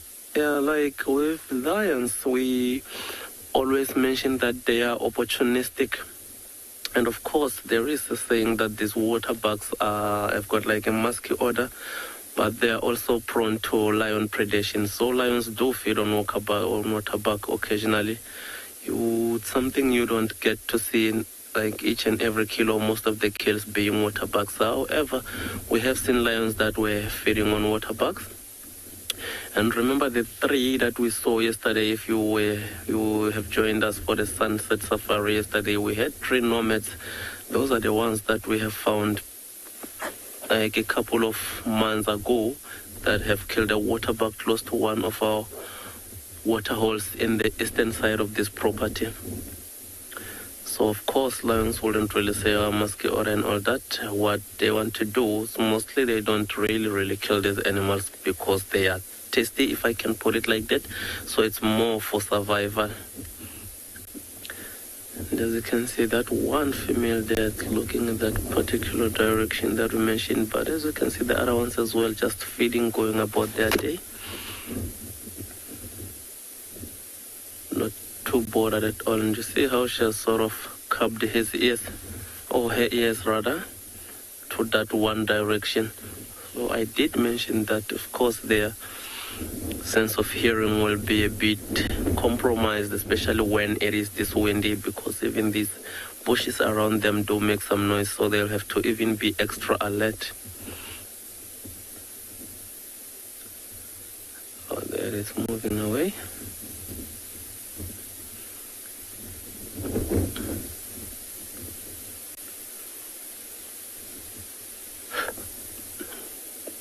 Going about feeding there, and as you can see they are not too far away from this water hole. Of course these water bugs are water dependent, as the name might suggest. And of course for a water bug male, when he sort of wants to establish his territory, ideally he'd want an area where that is very close to water. As you can see there, they are moving. see how it's quite a few animals now, and those two youngsters there, that looks quite cute. Looking straight at us. And back to feeding, of course.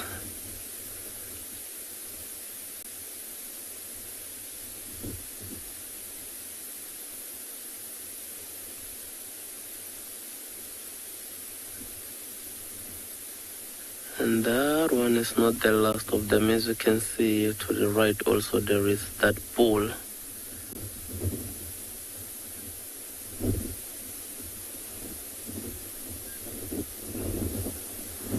Yeah, so the question wants to know that do waterbuck only eat grass? Yes, from, well, the books as well as my observation, they eat grass. And there is a particular grass that these waterbucks love that I have seen not a lot of animals eat this sort of grass called spear grass. So amongst the other grasses that they love, of course there is some guinea grass as well that they really, really love. But they also go for that one. Oh, look at the ears to that one. Just love how independent those ears work. Oh, there she's moving again. I think that might have been the last of them. And of course the hair of Tumpo, forgetting that one, it's quite not an easy vegetation that they were moving there. I almost thought that we weren't gonna able to put them on camera. So from here I think we'll continue. There is another water body not too far away from here, so that is the one with the crocs. We'll see them crocodiles time and again. I'm just hoping when we get there, they will be out at least trying to sun themselves for the morning, although there isn't a bit of sun. And for now, we are going to send you over to Djuma.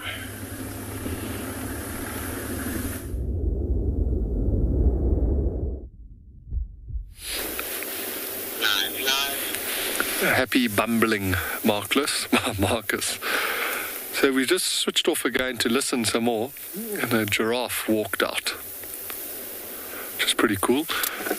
Often giraffes will help us find predators if you see them sort of staring down at the ground in a certain direction without moving.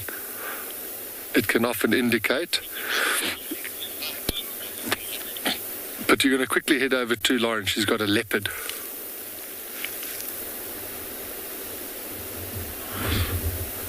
Let me just check with... It's definitely not the leopard that was making sounds, but we do have Miss Tandy. Thank you to Dylan Leo Smith. We have Miss Tandy. She's actually on Little Gowrie, but we are viewing her from the boundary line. It's not the best view you've ever seen. I wonder if I can go forward? Do you think we'll get her face? Yeah. Okay, let's try.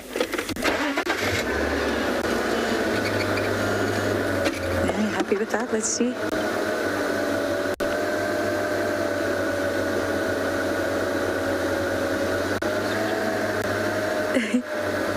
Well, it's definitely better. We can see her ears now, I must say.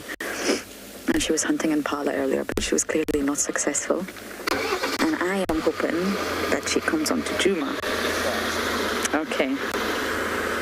Miss Tandy, it's been too long.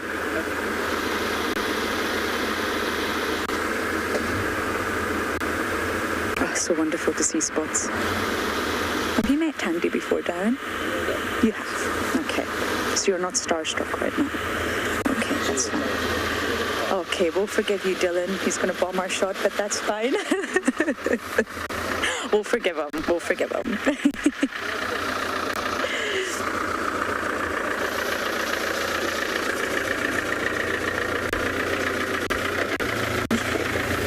Okay, sorry about that. I didn't realize the second vehicle was going to go past. Okay. Has she moved? Yeah, she moved. She moved. Okay, it's a little bit tricky here right now.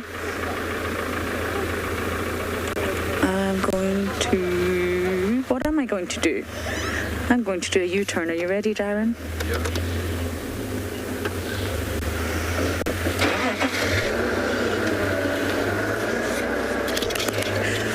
Okay, we've just had wonderful news. It's a secret, though. There's a wonderful human who's going to do us all a favour. James Richard, you're right. Hidden spots are better than no spots. Thank you, James. Positivity. Okay, everyone.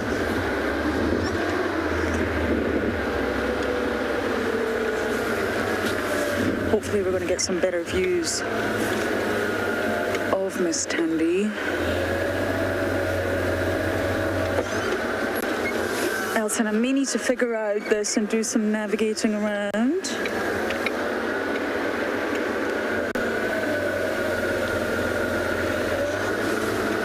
Let me see.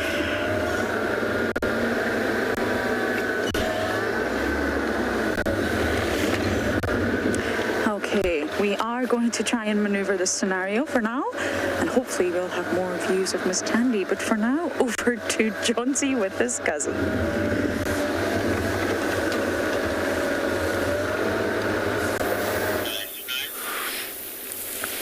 Wow, that's so cool that Lauren's managed to have a look at Tandy. We're just watching this giraffe. We heard one brief alarm call, but it was only one. So it hasn't really given us enough of an indication. And we haven't heard this leopard call again. So you might hear the radio. I'm busy working with Aubrey to try and close in on where this leopard was calling from. He seems to think we should go head towards Chelapan and have a look there. Oh, now I can hear a squirrel alarming. Sometimes when you're waiting like this, your mind starts playing tricks on you. But I think we'll go around and check towards Chelapan. And then we'll take it. We'll see if there's any fresh sign there. Hopefully if we can find some tracks now, we'll know that they're fresh because we heard the leopard this morning. In the northeast can be from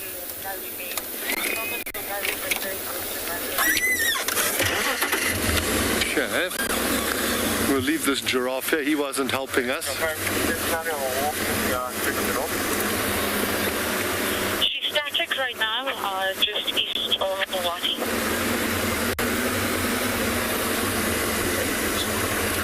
Yeah, there's a couple of little raindrops falling on our heads. Raindrops keep falling on my feet.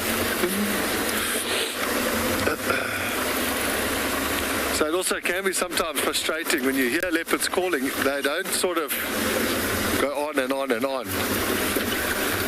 So you've got to try get close enough so that when you hear it one more time, you can kind of try pinpoint exactly where it is. So we got that one that's brought us to this area. Now we just need one more to try and make the circle a little bit smaller. Otherwise it is a bit like looking for a needle in a stack of needles.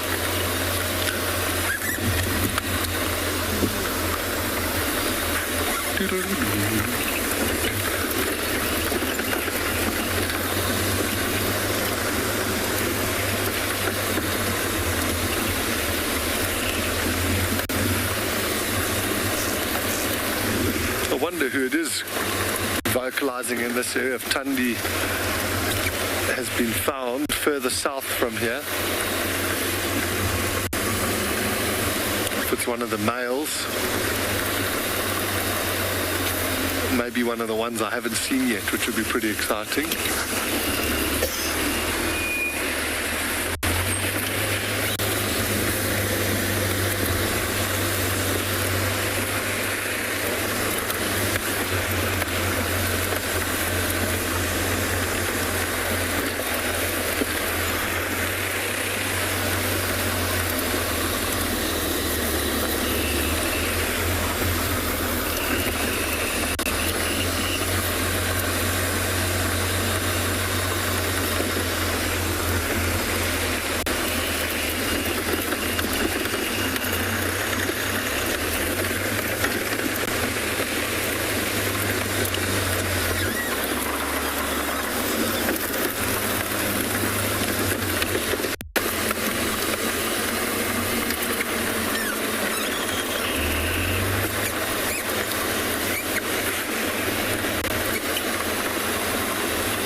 as we cross through here, then we're going to get back onto Twin Dams Road and head towards Chelapan.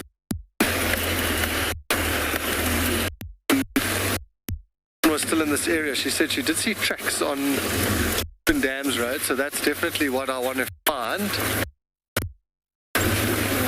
Because I'm guessing that those tracks are from the leopard making the vocalizing.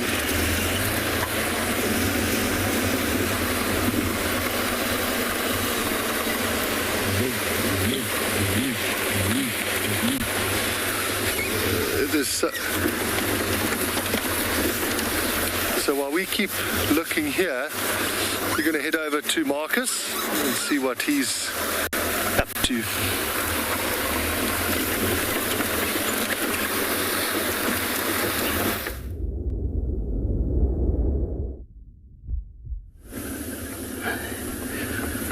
Yeah, welcome back to andBeyond Ngala, everyone. So yeah, as you can see, we are still driving. Now this road is taking us more towards the central south part of the reserve. So we have left that water hole. As I have mentioned, there was nothing close to that water hole except for those water bugs we had earlier. And of course, we couldn't find the crocodiles also. So probably because we have got some cloud cover, which means the sun is not coming out as nicely as they would want it to be, so that at least they could bask on that sun.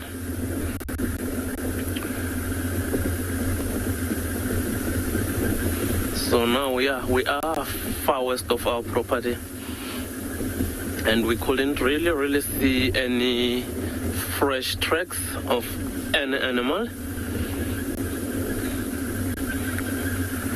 We are still bumbling about,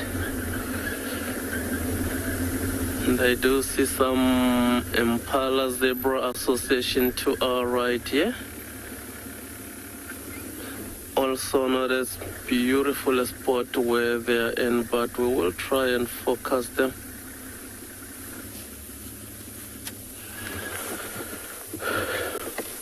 Because also, like you will see this area that they're at, they also sort of chosen that area that will have some bushes that will protect them from this wind. You can see that one zebra that we see there.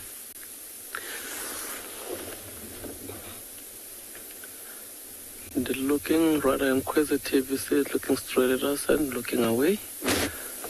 So that is not the only zebra in this area here, but that's the one that we can at least focus on for now. Like I mentioned, they are in the thicket, so all these other ones have got some bushes in front of them. But what a beautiful zebra that is. So of course it is this plains zebra that we've got here. And also when you look at that zebra and that dead tree, that looks like it's just starting from that back of the zebra. See how also those stripes sort of blend in with the dead tree to an extent that it does actually break its body outline.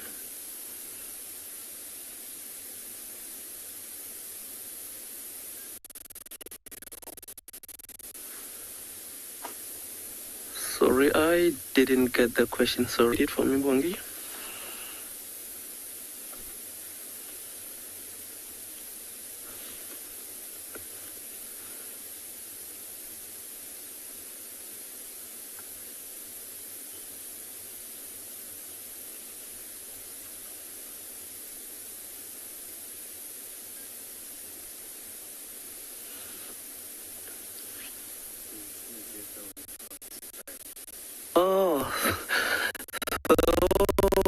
Question, Mandy, you would like to know if I've ever seen a zebra without stripes.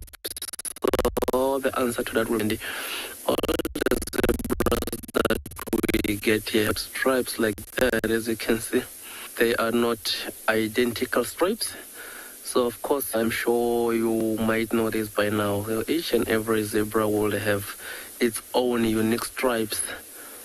Much as in our naked eyes, they do look very similar to that.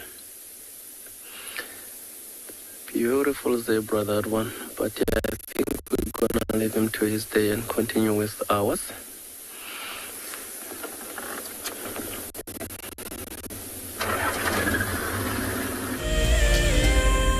The annual Safari Guide of the Year competition aims to create awareness for those men and women who dedicate their lives to tourism and wildlife. This year's event will be held at Marataba, a breathtaking privately managed section of the Marakele National Park in South Africa's Limpopo province. In celebration of this, WildEarth and Marataba Luxury Lodges are offering all explorers a chance to win a 3-night stay at Marataba Safari Lodge for you and a friend. In addition to a spectacular land-based safari, Marataba Luxury Lodges offer an opportunity for guests to cruise peacefully along the Matlabas River, watching the animals as they drink and wallow. The lodge offers you a chance to lie by the pool or enjoy a spa treatment, and one night could be spent sleeping out under the stars in a luxurious treehouse. Sign up to be a WildEarth explorer before the 30th of June, and it could be you heading off on a long-awaited getaway. WildEarth Explorers, it's in your nature. For many years, WildEarth has taken viewers from around the world to the Mara Triangle, a place of majestic beauty and abundant wildlife. But it wasn't always like this. Before 2001, it was infested with poachers. Illegal harvesting and hunting was rife. Now the situation couldn't be more different. The hard work and dedication of the Mara Conservancy has revolutionized this magical land. But now, the loss of revenue from tourism has created a grave crisis. The Mara Conservancy needs help if they are to continue protecting the reserve and supporting the local communities whose livelihood depend on its survival.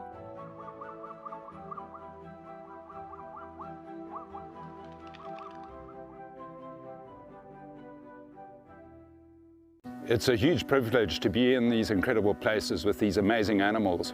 I love filming lions. When they do get up and do something, it's always spectacular. When they are playing, are incredibly fun to watch, especially sabalts and cubs. I love being in the bush and working in these incredible places with these amazing animals. We want to bring it to you so that you can almost feel like you're right there and be able to experience it and enjoy it the way we are.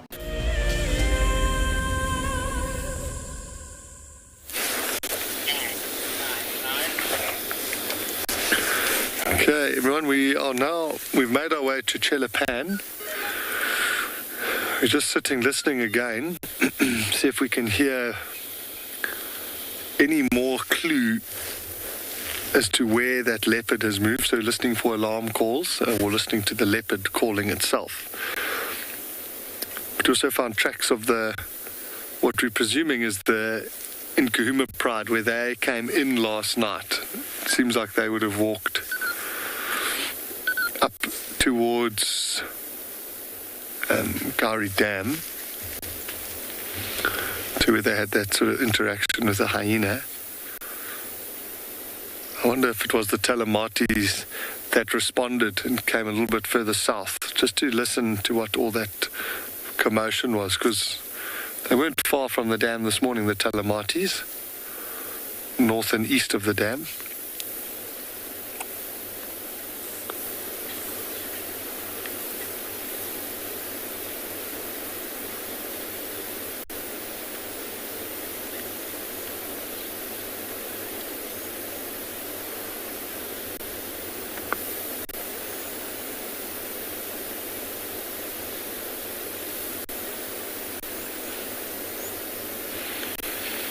But we've been here for about 5 minutes now. I think I'm going to carry on, drive a little bit further north, and then switch off and listen again in another spot. Because the weather is it's really overcast now. I can't even see it. They're far in the west, there's a touch of blue. It's actually colder now than it was when we started, but that's good. The predators will move, while it's cold like this. So let's head a bit further north and see what we can find.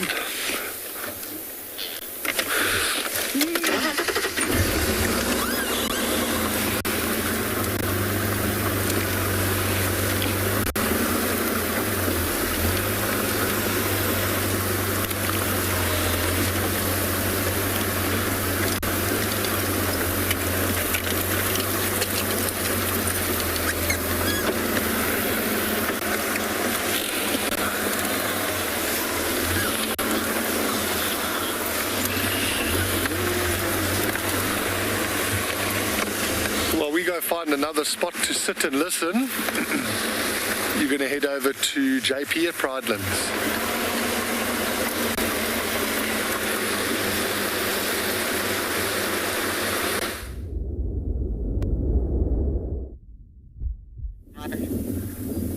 Good morning and welcome back to Bushwalk. We're just located on a group of vivid monkeys that are sitting up on our rocky outcrop, which we normally go up onto to go and observe and see what's in our area. Just like we observe to see what's in the area, what we can go and find, these guys need to also keep their eyes open for potential threats. And quite often what you'll find is that one of them will be standing guard duty while the others are feeding. They've also got incredibly good eyesight and they're very quick to pick up any potential threat in the area, and many a time we actually use vivid monkeys to find leopards for us, as they will very quickly alarm. At the moment we're also trying to just soak up a little bit of sun. It's overcast again this morning and it's nice and cool, and I can feel for them as well. They also would like to try and warm up a little bit. Unfortunately, they're not going to enjoy a warm cup of coffee like we are going to do very soon. We're just going to see if we can sneak up a little bit closer and see them again. So for those of you who have joined the show for the first time, these are vivid monkeys. It's one of two species of monkeys which we have in South Africa. The other is a mango monkey, which we find in forested habitats, which is slightly larger in size. They also tend to stick to the trees, unlike the vivid monkeys, which tend to come down onto the ground more often. Here we go. There's our vivid monkey back over there. So one of the things that you will know, just as in Afrikaans, we call them a blauwbal apie or blue scrotum monkey, is that the males have a very prominent blue scrotums. And we generally identify the most dominant individuals by looking at the scrotum color. So the darker blue the scrotum, the more dominant the individual. Color plays a very important part in primates in terms of observation, because they also need to determine which fruits are ripe, which fruits are edible, and they also need to be able to identify who is the most dominant individual within the group. One of the behaviors I find particularly interesting with them is their ability to stuff their cheeks full of food before they actually will start eating. And at least in that way they know that if they do get disturbed by a predator, 2 cheeks of full food instead of a single little bite of food is a far greater value. Well, we're going to watch them and hopefully we'll get a little bit of a better view. And in the meanwhile, we're going to hand you over to Lauren and Djuma and see what she is up to.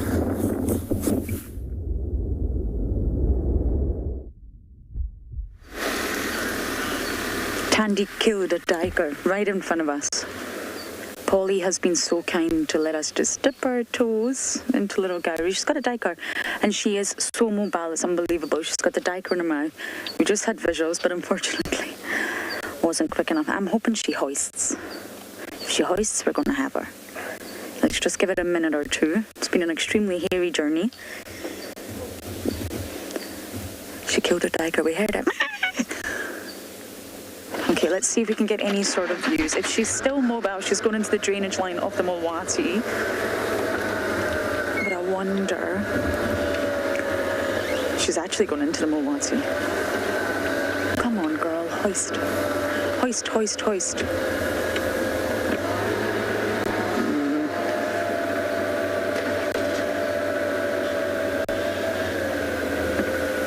Just bear with us in case we get a visual. She's got this massive tiger in her mouth.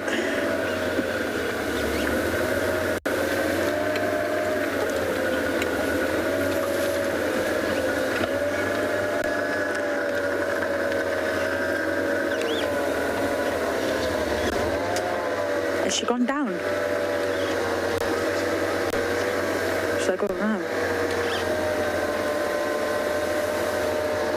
Let's just see what we can do here. Oh, she's gone up the tree, she's gone up the tree, she's gone up the tree. Okay. Nice one, my girl.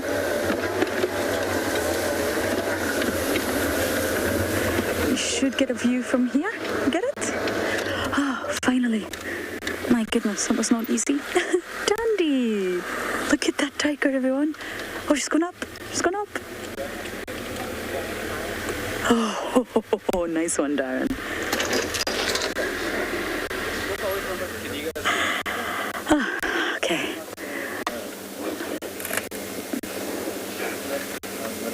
you know, this is a tree that Sabui, Langa and Shasha had a kill on not so long ago. It's the exact same tree in the Mulwati.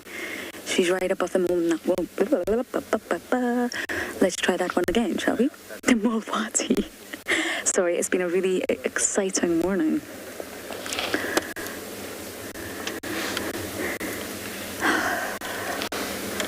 Go Tandy Cat.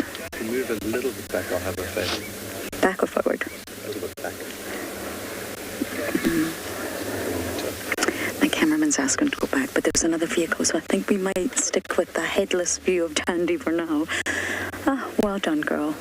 I'm glad she hoisted. She has dragged this kill far, and we may not be able to stay here for very long.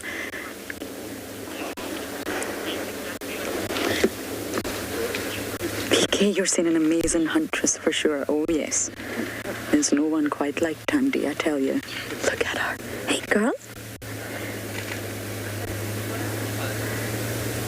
But you know, you will be able to get a view from the Mulwati as well. So I think we'll just do a little bit of time with her, and then we might.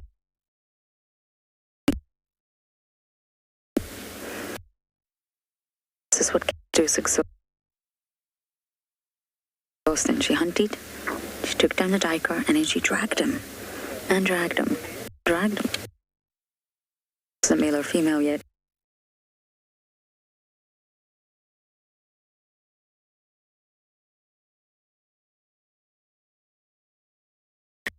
So she's excited.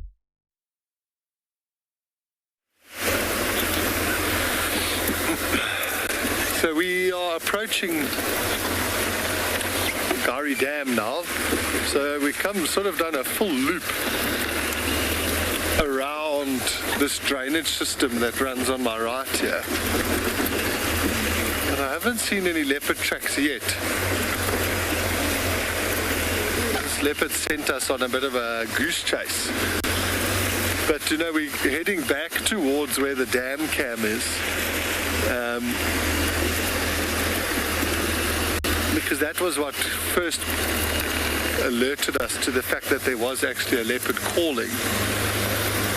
And then we heard it. So just being a little bit patient and sticking to our guns, staying in the area, and hopefully we're going to get rewarded. I'm just going to go up onto the dam wall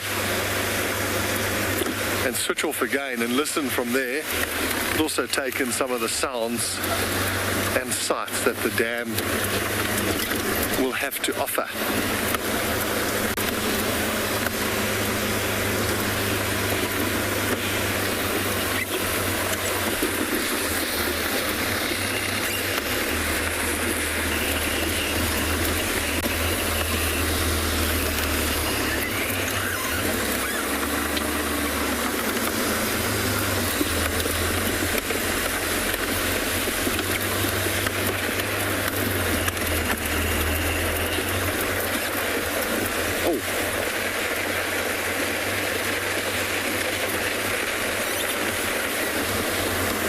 Here's the hippo.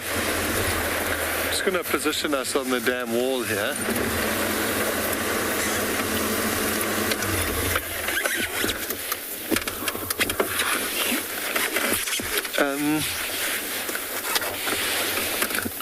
That is a beautiful view. The hippo's head sticking out of the water. Any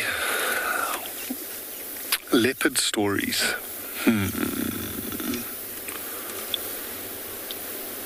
I'll have to think.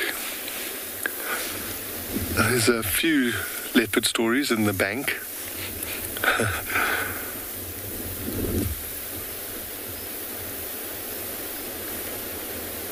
I'm trying to just think which way to go with the stories. Having worked in the Sabi sands, get really spoilt and get to see some sort of really interesting behavior, and sometimes behavior that's not really even in the textbooks yet.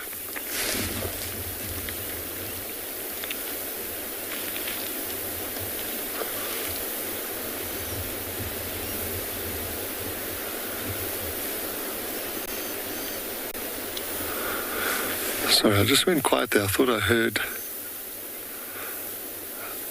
sound behind us down in this drainage line.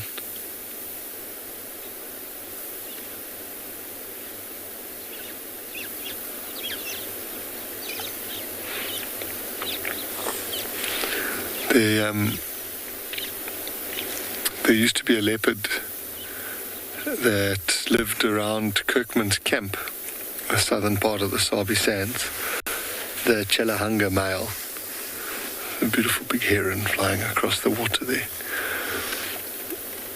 And the Chelahunga male, he kind of became famous. I don't know, there's a video where a leopard arrived in a drainage line and tried to feed on a kudu carcass with a pride of lions, and things went a little bit pear-shaped, but he managed to escape. But it was an unbelievable video, and that's where he kind of, I suppose, became famous. And guests would arrive and you'd say, welcome, what are you hoping to see?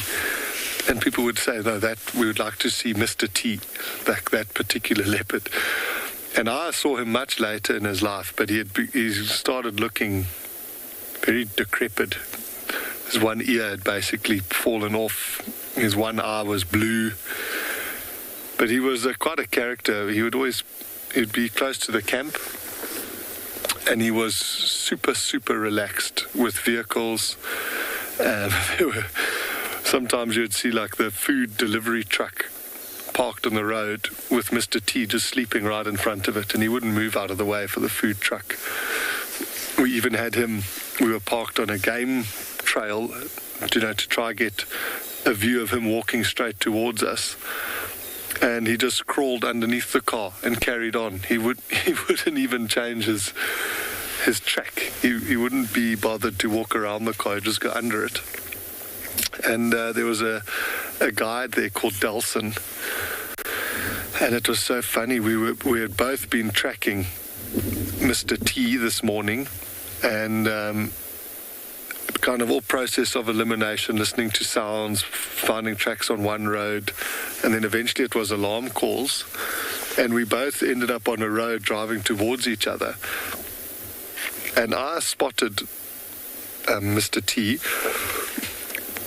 lying on the side of the road, curled up. It was the morning similar to this, actually, quite a chilly morning, overcast, and Mr. T was just rolled up in a little ball, but on the side of the road. He was quite easily visible. Well, I thought he was.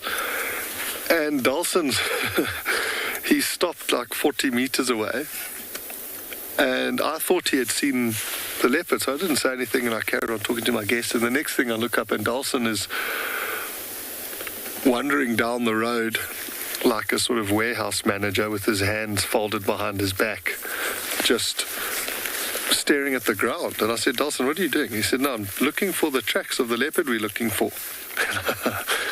I said to him, Dawson, why don't you just have a quick look to the left of where you're standing? And he looked, and he got a big fright because Mr. T was lying sort of 5 meters away from him. But fortunately, Mr. T didn't care. He was just lying there fast asleep. It's just started raining where we are, but you're going to head over to Lauren. She's managed to relocate Tundi.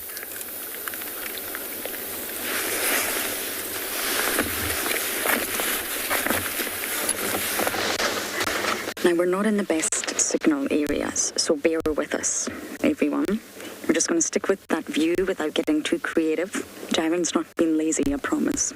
We're just going to try and not move the camera too much, and hopefully the signal stays nice and strong. This will be our last segment here. It's been very kind to dip our toes into Little Gowrie, but we don't want to take advantage of it. But what a morning. She's eating now. She's obviously recuperated, got her breath back, and she's hungry. I'm hungry too, Tandy. Oh, so good to see her.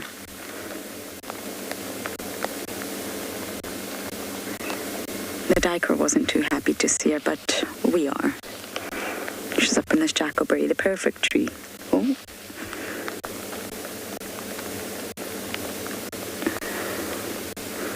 It started raining here too. It's more of a drizzle, shall we say.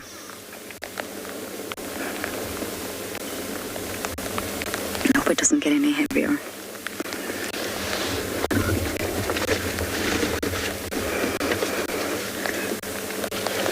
I'm driving around crazy looking for leopards earlier. I can assure you this has definitely been worth it.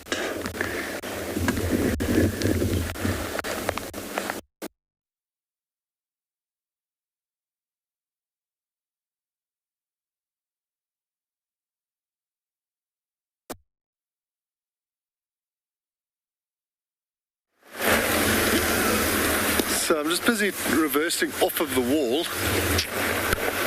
Well, not going to drive right off of it, just going backwards. So I want to go down and check. Yesterday where we found where the Pride of Lions had killed that Ngala, and that's kind of where all the commotion was last night. But I just want to go, there's an old 2-track that heads down there. Just want to go check if it's a bit of a long shot, but maybe this leopard's sniffing around there. Sometimes it's worth taking a long shot. Well, the weather has changed. We might have to nip back and put a roof on.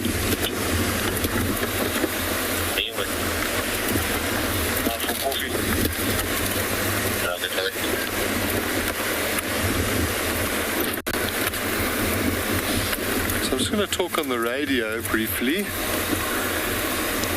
Other stations, my radio has been down. Have there been any changes the last 10?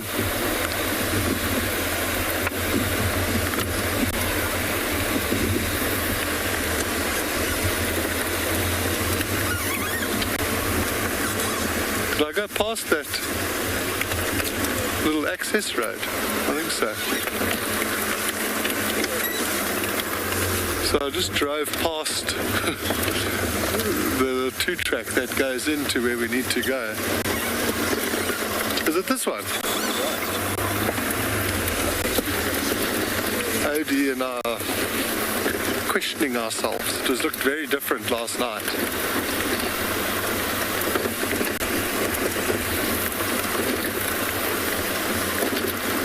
No, I don't think this is it, Odie. I'm just going to turn around. This is where we tried the first time last night. It's amazing how different the bush looks when you come at night with the spotlights.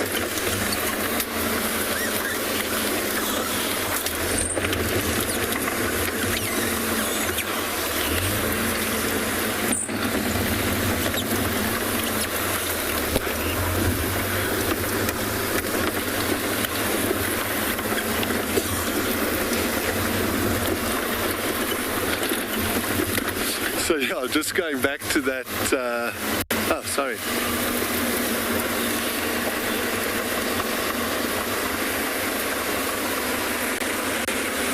Kevin, it takes a while. I was fortunate when I arrived at Ngala, there were some of the best trackers in the country were there, and that's who we got to work with. So every single time they would find a track,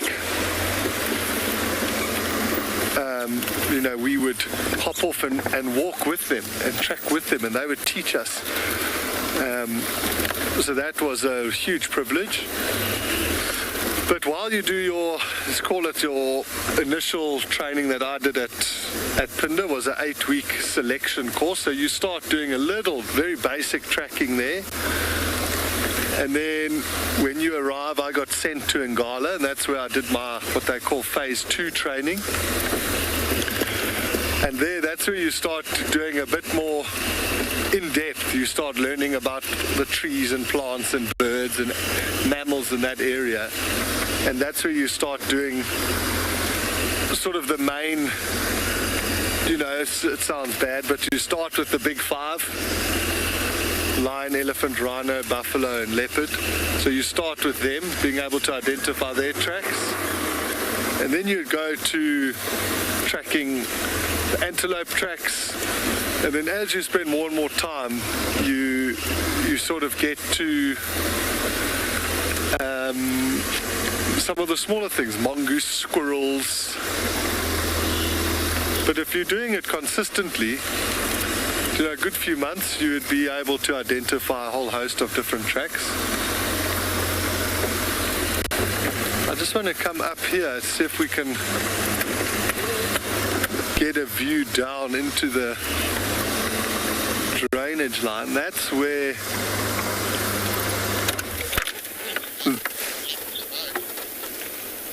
the Ngala carcass was yesterday. We're just going to sit here and listen a little bit. You're going to head over to Lauren.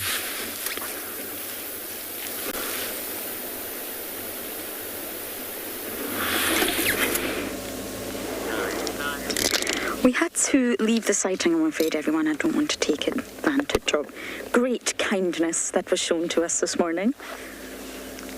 And the sightings happened right opposite the Battleier tree. This is a leadwood, the dead leadwood. The Battleiers always like to hang out. And this is Mum and Dad. Well, at least I can identify Mum. Mum's at the back, the one where you can see that extra wing panel. I can't actually see the wings of the adult in front, but I'm going to make an educated guess that it's Dad. I also need to take a breather. That was very intense. We will see if we can try and get a view from the Mulwati side. And I think Tandy's going to be quite far up in that jackalberry snacking on her breakfast. But at least we got some visuals of it. It's just a bit of a tricky signal spot, and it's not somewhere we normally traverse.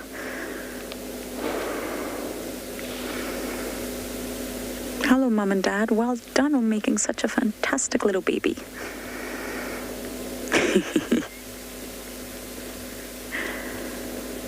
I feel like they've had a bit of a domestic. You guys. One thing I will say about the Battleier pair, they're always together.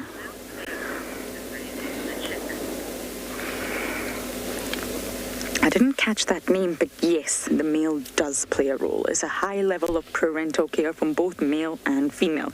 It doesn't mean that they play the same role. It just means that they both invest a lot. So the nest is built by the male, and that's investment. So even when we talk about fathers or males in the animal kingdom, they may not be as actively involved in the rearing aspect, but by the male Battleier making that nest, maintaining that nest, that's parental care right there. Even before maybe the egg has been laid. That's investment. Even the weavers also invest, I guess. And then when the female is incubating, she does most of the incubating, the male will stand guard. He can incubate, he can sort of stand on the nest as well, but he will mostly be hunting, and he will bring food to her if she's going to be hungry. Then, when the chick is first born, he still does most of the hunting, and he brings food back for Mum, and he also brings food back for chick. Mum's the one that tears it up into little pieces. You know when you're very young and your mum and dad cut up the food for you on the plate? That's exactly what the Battleiers are doing. But he hunts, he hands the food over. So that's a really high level of paternal care right there. That's not nothing. Just because they don't produce milk and they don't suckle, or maybe he doesn't do most of the incubating, it doesn't mean he's not involved. And because this monogamous pairing is a life bond, the reason they're here is they're watching over Chick. They will know exactly where Chick is. I can't see it right now, but they're watching over him. They will always sort of keep him in their visual line of sight. And again, that's why Battleiers only have one egg, so that they can invest. You have 2 eggs, that investment per individual is going to drop. You have 3 eggs, it's going to drop again. So they have 1 egg, and they both invest very high in it. I think the role of males in the animal kingdom is sometimes overlooked. Lions, for example, they are known for infanticide, but yes, absolutely happens. It also happens in leopards. But they patrol huge territories, male coalitions. They call, they scent mark, they fight. They keep an eye on all their prides to ensure the territory is there for their offspring. So it doesn't look like there's a direct link, but they are. That's why they're marking their territory. That's why they sort of reside over different prides and mate with all the females to ensure that their bloodline is secure.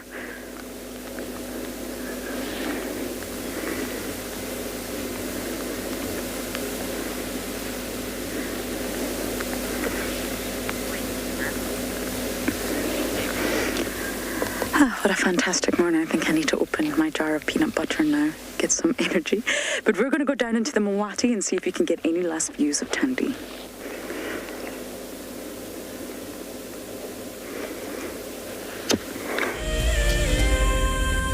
WildEarth knows it is critical to help as many young people as possible to connect with the natural world. We hope that by bringing the wilderness to our future conservationists, we will inspire a love for nature and perhaps plant a seed which will flourish in the future. Over the years, kids from countries all over the world have joined us on safari. I really enjoyed learning about the leopards and the cubs and how they hunt and live. We got to see different types of antelopes, and we also saw our male lion's tracks. I got to learn about like different types of animals in their natural habitats. It was like we were on a real safari, so it was kind of cool. We got to see a lot of unique animals. That whole safari live video just inspired me to fulfill my dream of becoming a safari guide as well.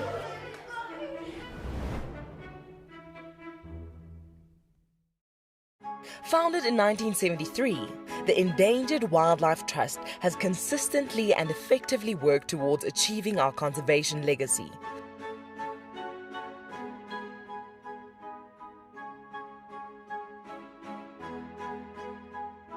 Contribute to this legacy by visiting EWT's Get Wild eShop and purchase products with a purpose.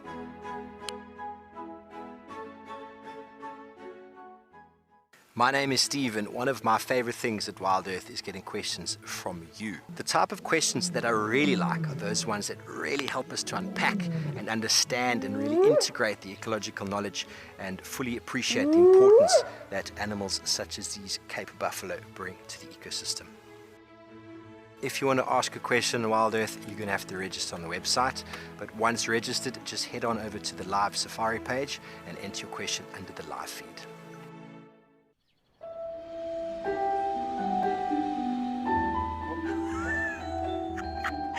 It just pretended to be dead. Oh, that was amazing.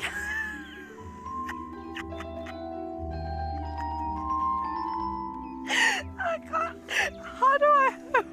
It's like that is hands down the coolest. Expect the unexpected here on WildEarth daily.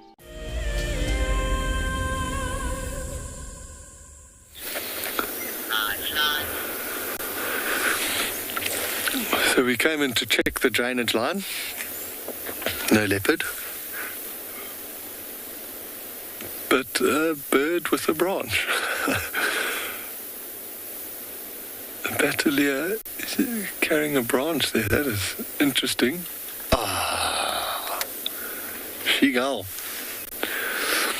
So that was still an immature batelier. It didn't have the full adult plumage, but you could see it started to get that red beak and those slightly red legs.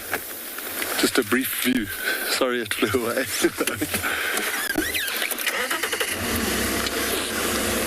So, Odie and I have decided to go check Gallagher Pan. Maybe that's where this leopard's got to. It's given us a proper run around today. But we still had an awesome morning. Just driving around, talking nonsense and getting to spend some time with you guys who are watching us.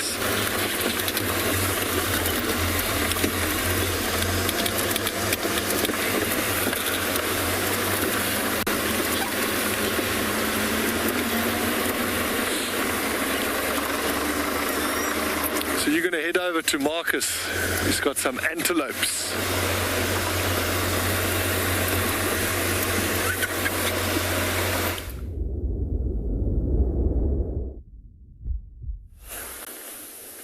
Welcome back to andBeyond Ngala, everyone. So as you can see in front of us there, we have got a beautiful head of Kuru. I know that is the one that you can see in front of your screen right now, and exactly to the left of where it is, there's its family members that looks like they are in a thicket, and of course These kudu, of course, live in thickets like this. So they are also antelopes, but unlike the impalas mostly that we see out in an open, these kudu will prefer these thickets. And of course, also unlike those impalas, these ones will feed mostly on trees. So they are more browsers than they are grazers. See, that one just looks like it might be chewing some cud there, because as you can see, she is chewing, but we haven't really seen her picking on any of those leaves. And also they quite use their environment quite well. You see how nicely it blends with that tree there, or at least the bark thereof.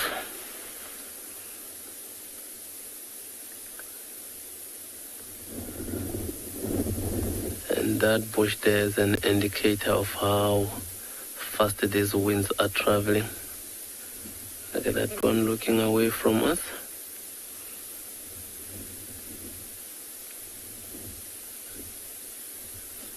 And notice how she's also chewing. But we didn't really see her picking on any of those leaves, which means they, of course, chewing some cud.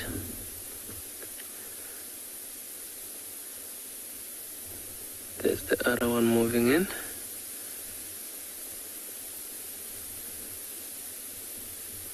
And see how huge those ears are compared to their body size. And of course, living in thickets like these kudu, since sound doesn't travel as easily in these thickets, they've got those beautiful huge eyes that they can pick up even the faintest of sounds in their surroundings. They will be able to hear. Just a tail flicking time and again. One of those adaptations that they use to get rid of irritating flies.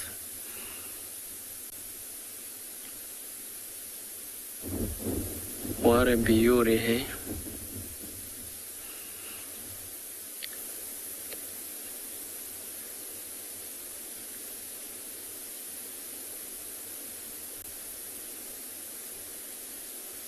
There they are.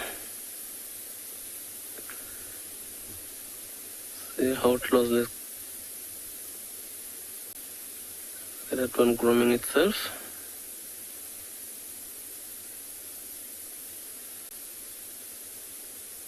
So we see some impalas as well. Time again, they do that sort of grooming.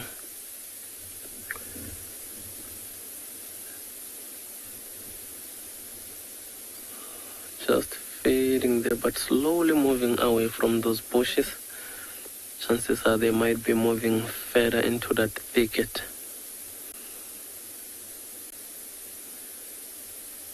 And when we pulled in here, they were not as relaxed. But now, like, after some careful considerations or investigations, they see us as we're not really a threat to them. So they're continuing about their day, as you can see there. Not really bothered by our presence here.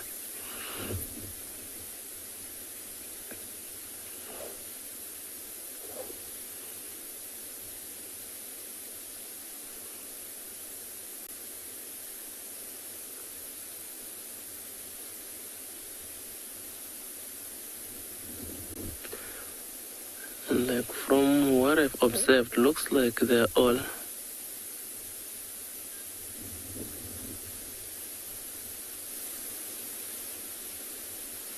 and also you see those stripes on the board of the kudu that break sort of their body outline. That makes them even blend even much better even through these branches of these trees that you can see here.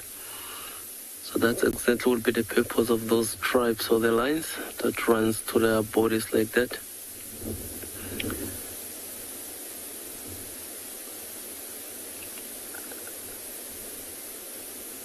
And of course it will be a few cows here with their offspring. As we moved earlier, there isn't even a male to their attendants.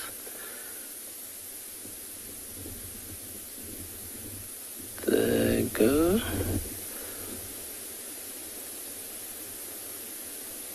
So of course course, males do not really always associate with those females.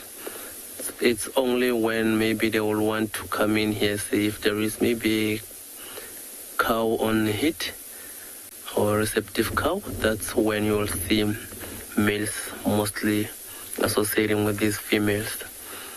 But other than that, on any other day you can find males solitary, but also maybe in bachelor associations.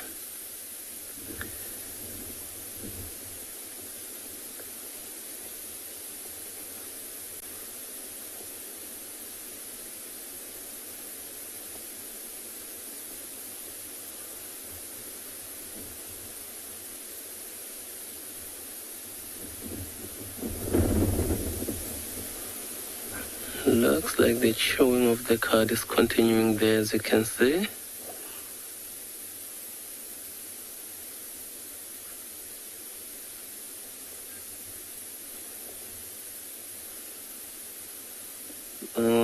Taylor, sorry, we broke up quite a bit there. Sort of struggling hearing the question.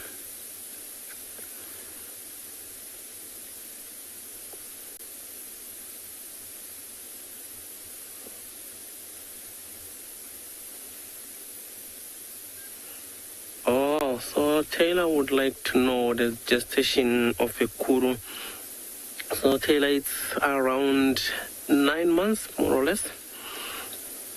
That's how long they will carry their young.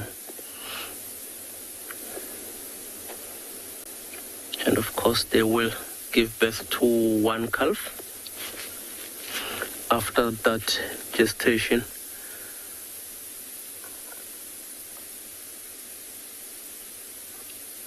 as you can see, different sizes in this head here. There are quite some small ones, and of course I think it's those two that we've got on the screen there, the bigger cows.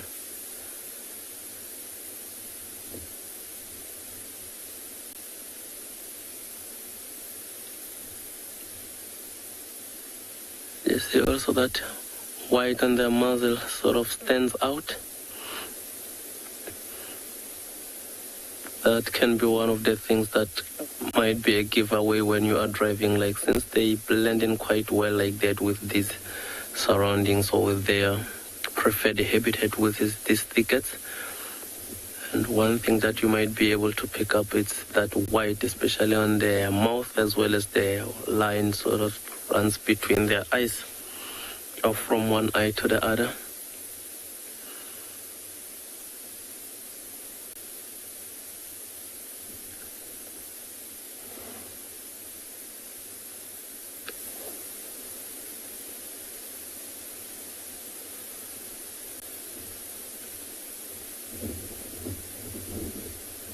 And I can confidently say that there are no predators close to where these kurus are. As you can see, they're quite relaxed and not as alert as these other animals, maybe the impalas, especially when it's this windy. You see them uneasy, they're quite alert, move into the habitats that isn't ideal for them. But this kuru, of course, they're ideal habitats there.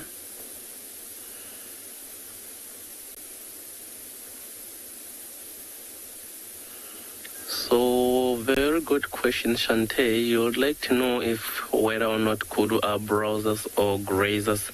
So they are predominantly browsers. As you see, they live in thickets like that. So they would go for the leaves, they will go for the fruits, they will go for flowers as well as seed pods. But they do occasionally take in your grass. So like they can be a grazer at a time, but mostly they will be browsers. So as they take to the thickets like that, see that one scratching itself.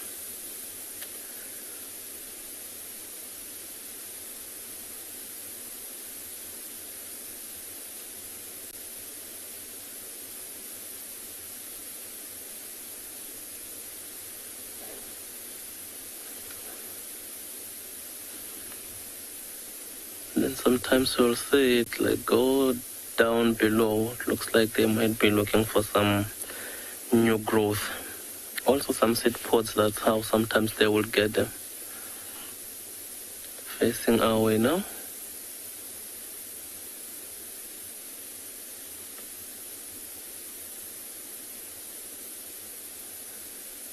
Looks like it's nailing there, hey? I'll back up.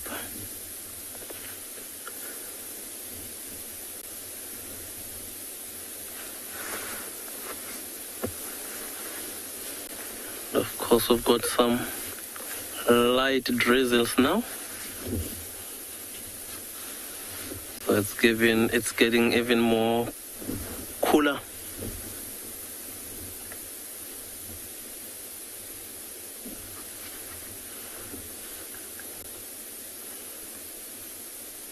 Much as time and again you see these animals feeding, I think it's more the chewing of cud that's happening there. And looking straight at us, as you can see.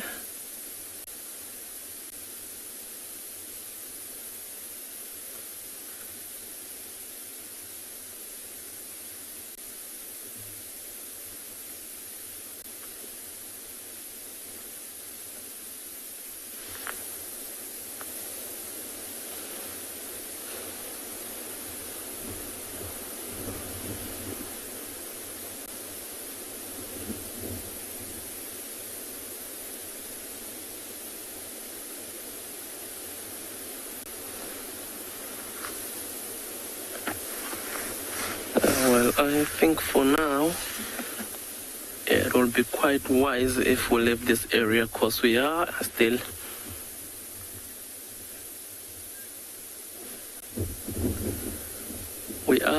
going to be leaving these kurus and continue making our way down back towards the direction of the lodge. So like I've mentioned, it has started to drizzle now. And of course, we've got minimal protection for our equipment, so we'd better start making our way that side so that if it does get worse, we at least will be close to lodge.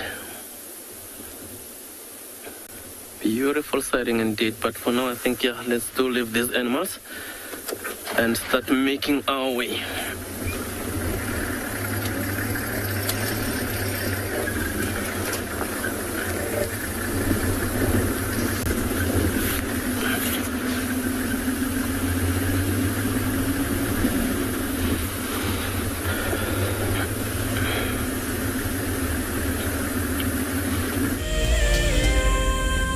The annual Safari Guide of the Year competition aims to create awareness for those men and women who dedicate their lives to tourism and wildlife. This year's event will be held at Marataba, a breathtaking privately managed section of the Marakele National Park in South Africa's Limpopo province. In celebration of this, WildEarth and Marataba Luxury Lodges are offering all explorers a chance to win a 3-night stay at Marataba Safari Lodge for you and a friend. In addition to a spectacular land-based safari, Marataba Luxury Lodges offer an opportunity for guests to cruise peacefully along the Matlabas River, watching the animals as they drink and wallow. The lodge offers you a chance to lie by the pool or enjoy a spa treatment, and one night could be spent sleeping out under the stars in a luxurious treehouse. Sign up to be a WildEarth explorer before the 30th of June, and it could be you heading off on a long-awaited getaway. WildEarth Explorers.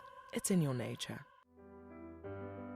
Educating our youth about the environmental threats we face is critical. Our future depends on it. The Wildlife and Environment Society of South Africa, WESA, is actively leading the charge. Their goal is to encourage children to fall in love with our natural world and to empower them to live sustainably in the future.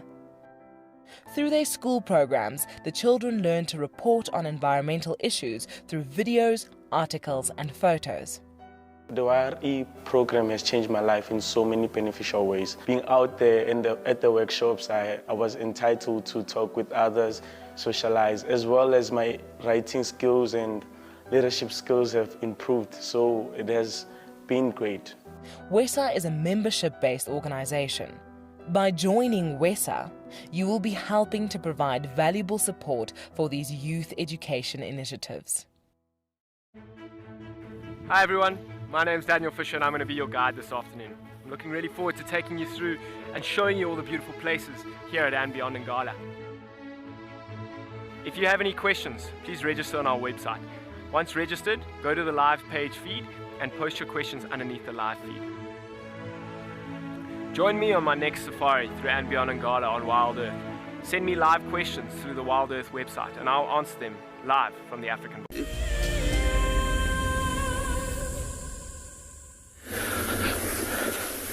A very nice, beautiful marula tree. And of course it is of significance to us as locals, but also to some of the animals. So of course the animals like a leopard, if they do kill something and it's quite close to trees like this marula tree is what it is most likely to hoist its kill on top of. Because as you can see, if Mpo can maybe try and put the trunk for us on camera, it doesn't particularly have a tough trunk, so these leopards can get quite a firm grip, and then in less space of time they will be up the tree like that, trying maybe to get away from hyenas or even lions. But elephants also do love these trees, more for the marula fruits. Of course they go for that, but they also go for the cambium, which is the inner bark of the tree. And you see some of these trees get debugged by these elephants. Others even ring-barked, in which case it will mean the tree is dead. But yeah, this is the tree. So for that inner cambium that the elephants would go for. So we as locals also used that inner cambium, not necessarily because it tasted good for us. So we would boil that with water and drink it just to sort of cure heat stroke. And the water would be like blood and it tasted horrible, but it worked.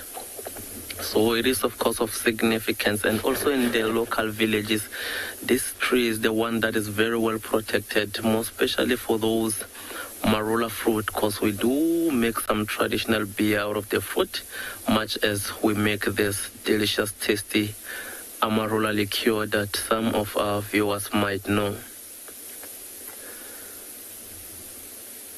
And of course it is a beautiful tree, but it is prone to cavities.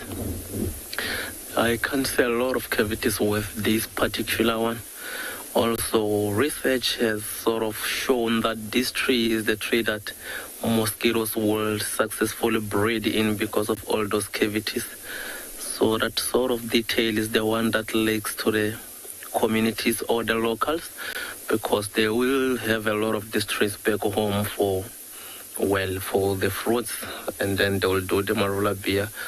But that will mean that in rainy seasons, because it's got those lots of cavities, so it will almost always have some water in those cavities. It will retain water for a long time. And that is what these mosquitoes will most likely be looking for. Quite a beautiful tree.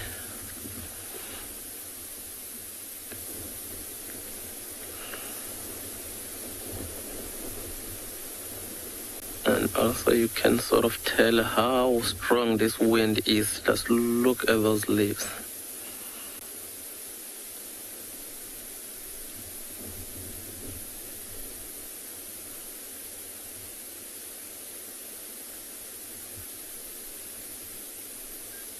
I do agree, it is a beautiful tree.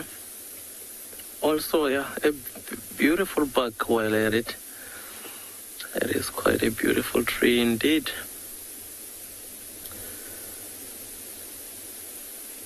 To you, to us, to these animals that we are looking for.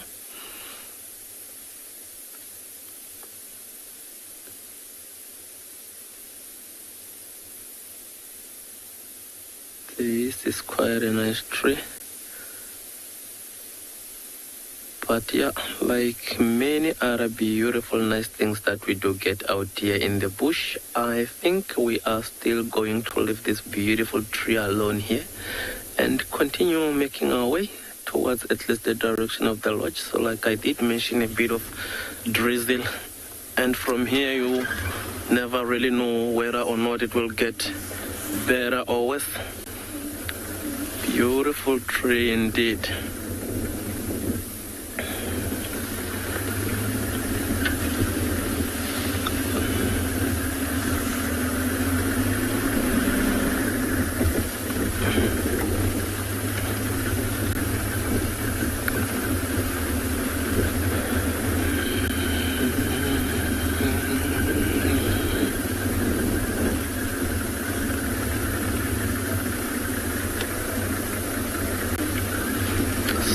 Jackie, if I heard that quite well, you wanted to know whether or not there are other trees that has got fruits in our area. Yes, Jackie, we do have a lot of trees that have got some fruits. So marula is one of those. We've got also some jackal berries that also at the time of the year bear some fruits. We get what your balanitis, which is torchwood, they do get some fruits. Well, amongst other trees, like we've got a lot that do get some fruits. So there is one marula tree to our left here. Just want to show you what I spoke about earlier about elephants ring-barking a tree going for the cambium. So that one is also a marula tree. And as you can see, there is one part of it that has been debugged by these elephants. As you can see, that red in color there. So that will be elephant debugging that tree just for that red cambium or the inner cambium. But of course, this one, they did not really ring back it. As you can see on the back of it there, it still has got some bark, which means it will still continue to live. So ideally, what elephants would want to do when going for the cambium is something like this. But of course, sometimes they do get carried away, and you find that they have ring-bagged the whole tree, in which case this is how will be the end of the tree. And a little bit further up that, you can see the cavity there to the right. So those are the cavities I mentioned earlier, right there. That's where the tree will store water if it does rain. And of course, that's where these mosquitoes might breed very successfully. So yeah, I think let's keep at it and see what we find along the road.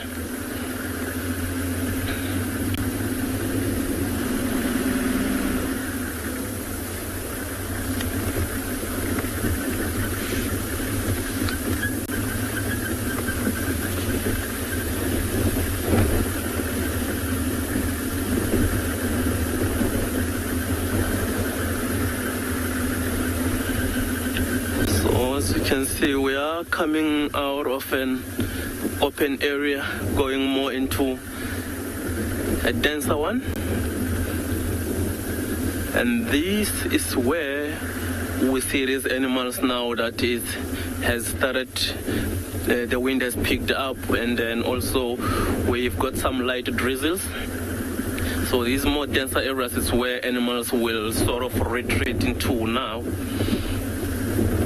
So our best bet will be if they do move into these denser bushes, but close to the road where we'll be able to find them.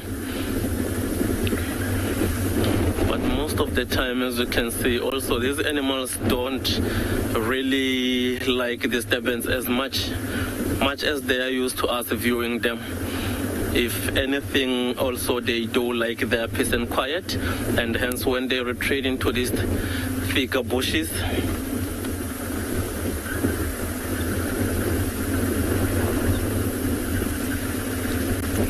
can you please repeat the question for me?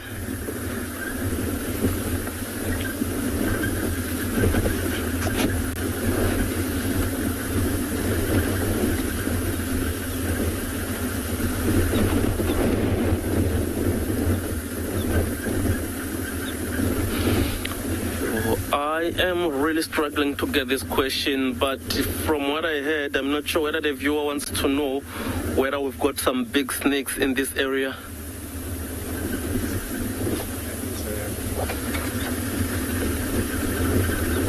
And if that is the question, yes, we do get some big snakes. So remember earlier I did mention a story of a python, and yeah, those do get big. And I was once lucky enough, while I was driving, I saw a black mamba that was crossing the road, and I couldn't really see where the tail was on the other side and where the head was on the other side.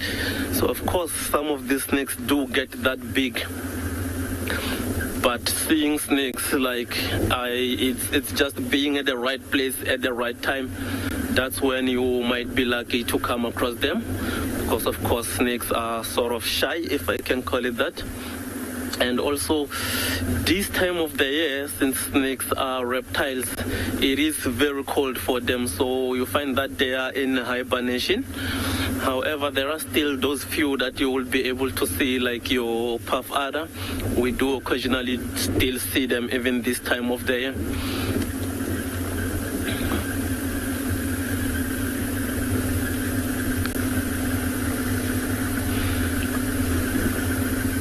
So as you can see, this thicket just around us here, it's not as easy even to see. What, a good 50 meters away from you? So we're crossing fingers that when we do find an animal, maybe it will be an animal that's moving on the road here. That will, oh, there it is. I see some elephants right in front of us, but they look like they are walking quite, running even. So they look pretty determined to be getting somewhere. I don't think we will be able to put them on camera as well.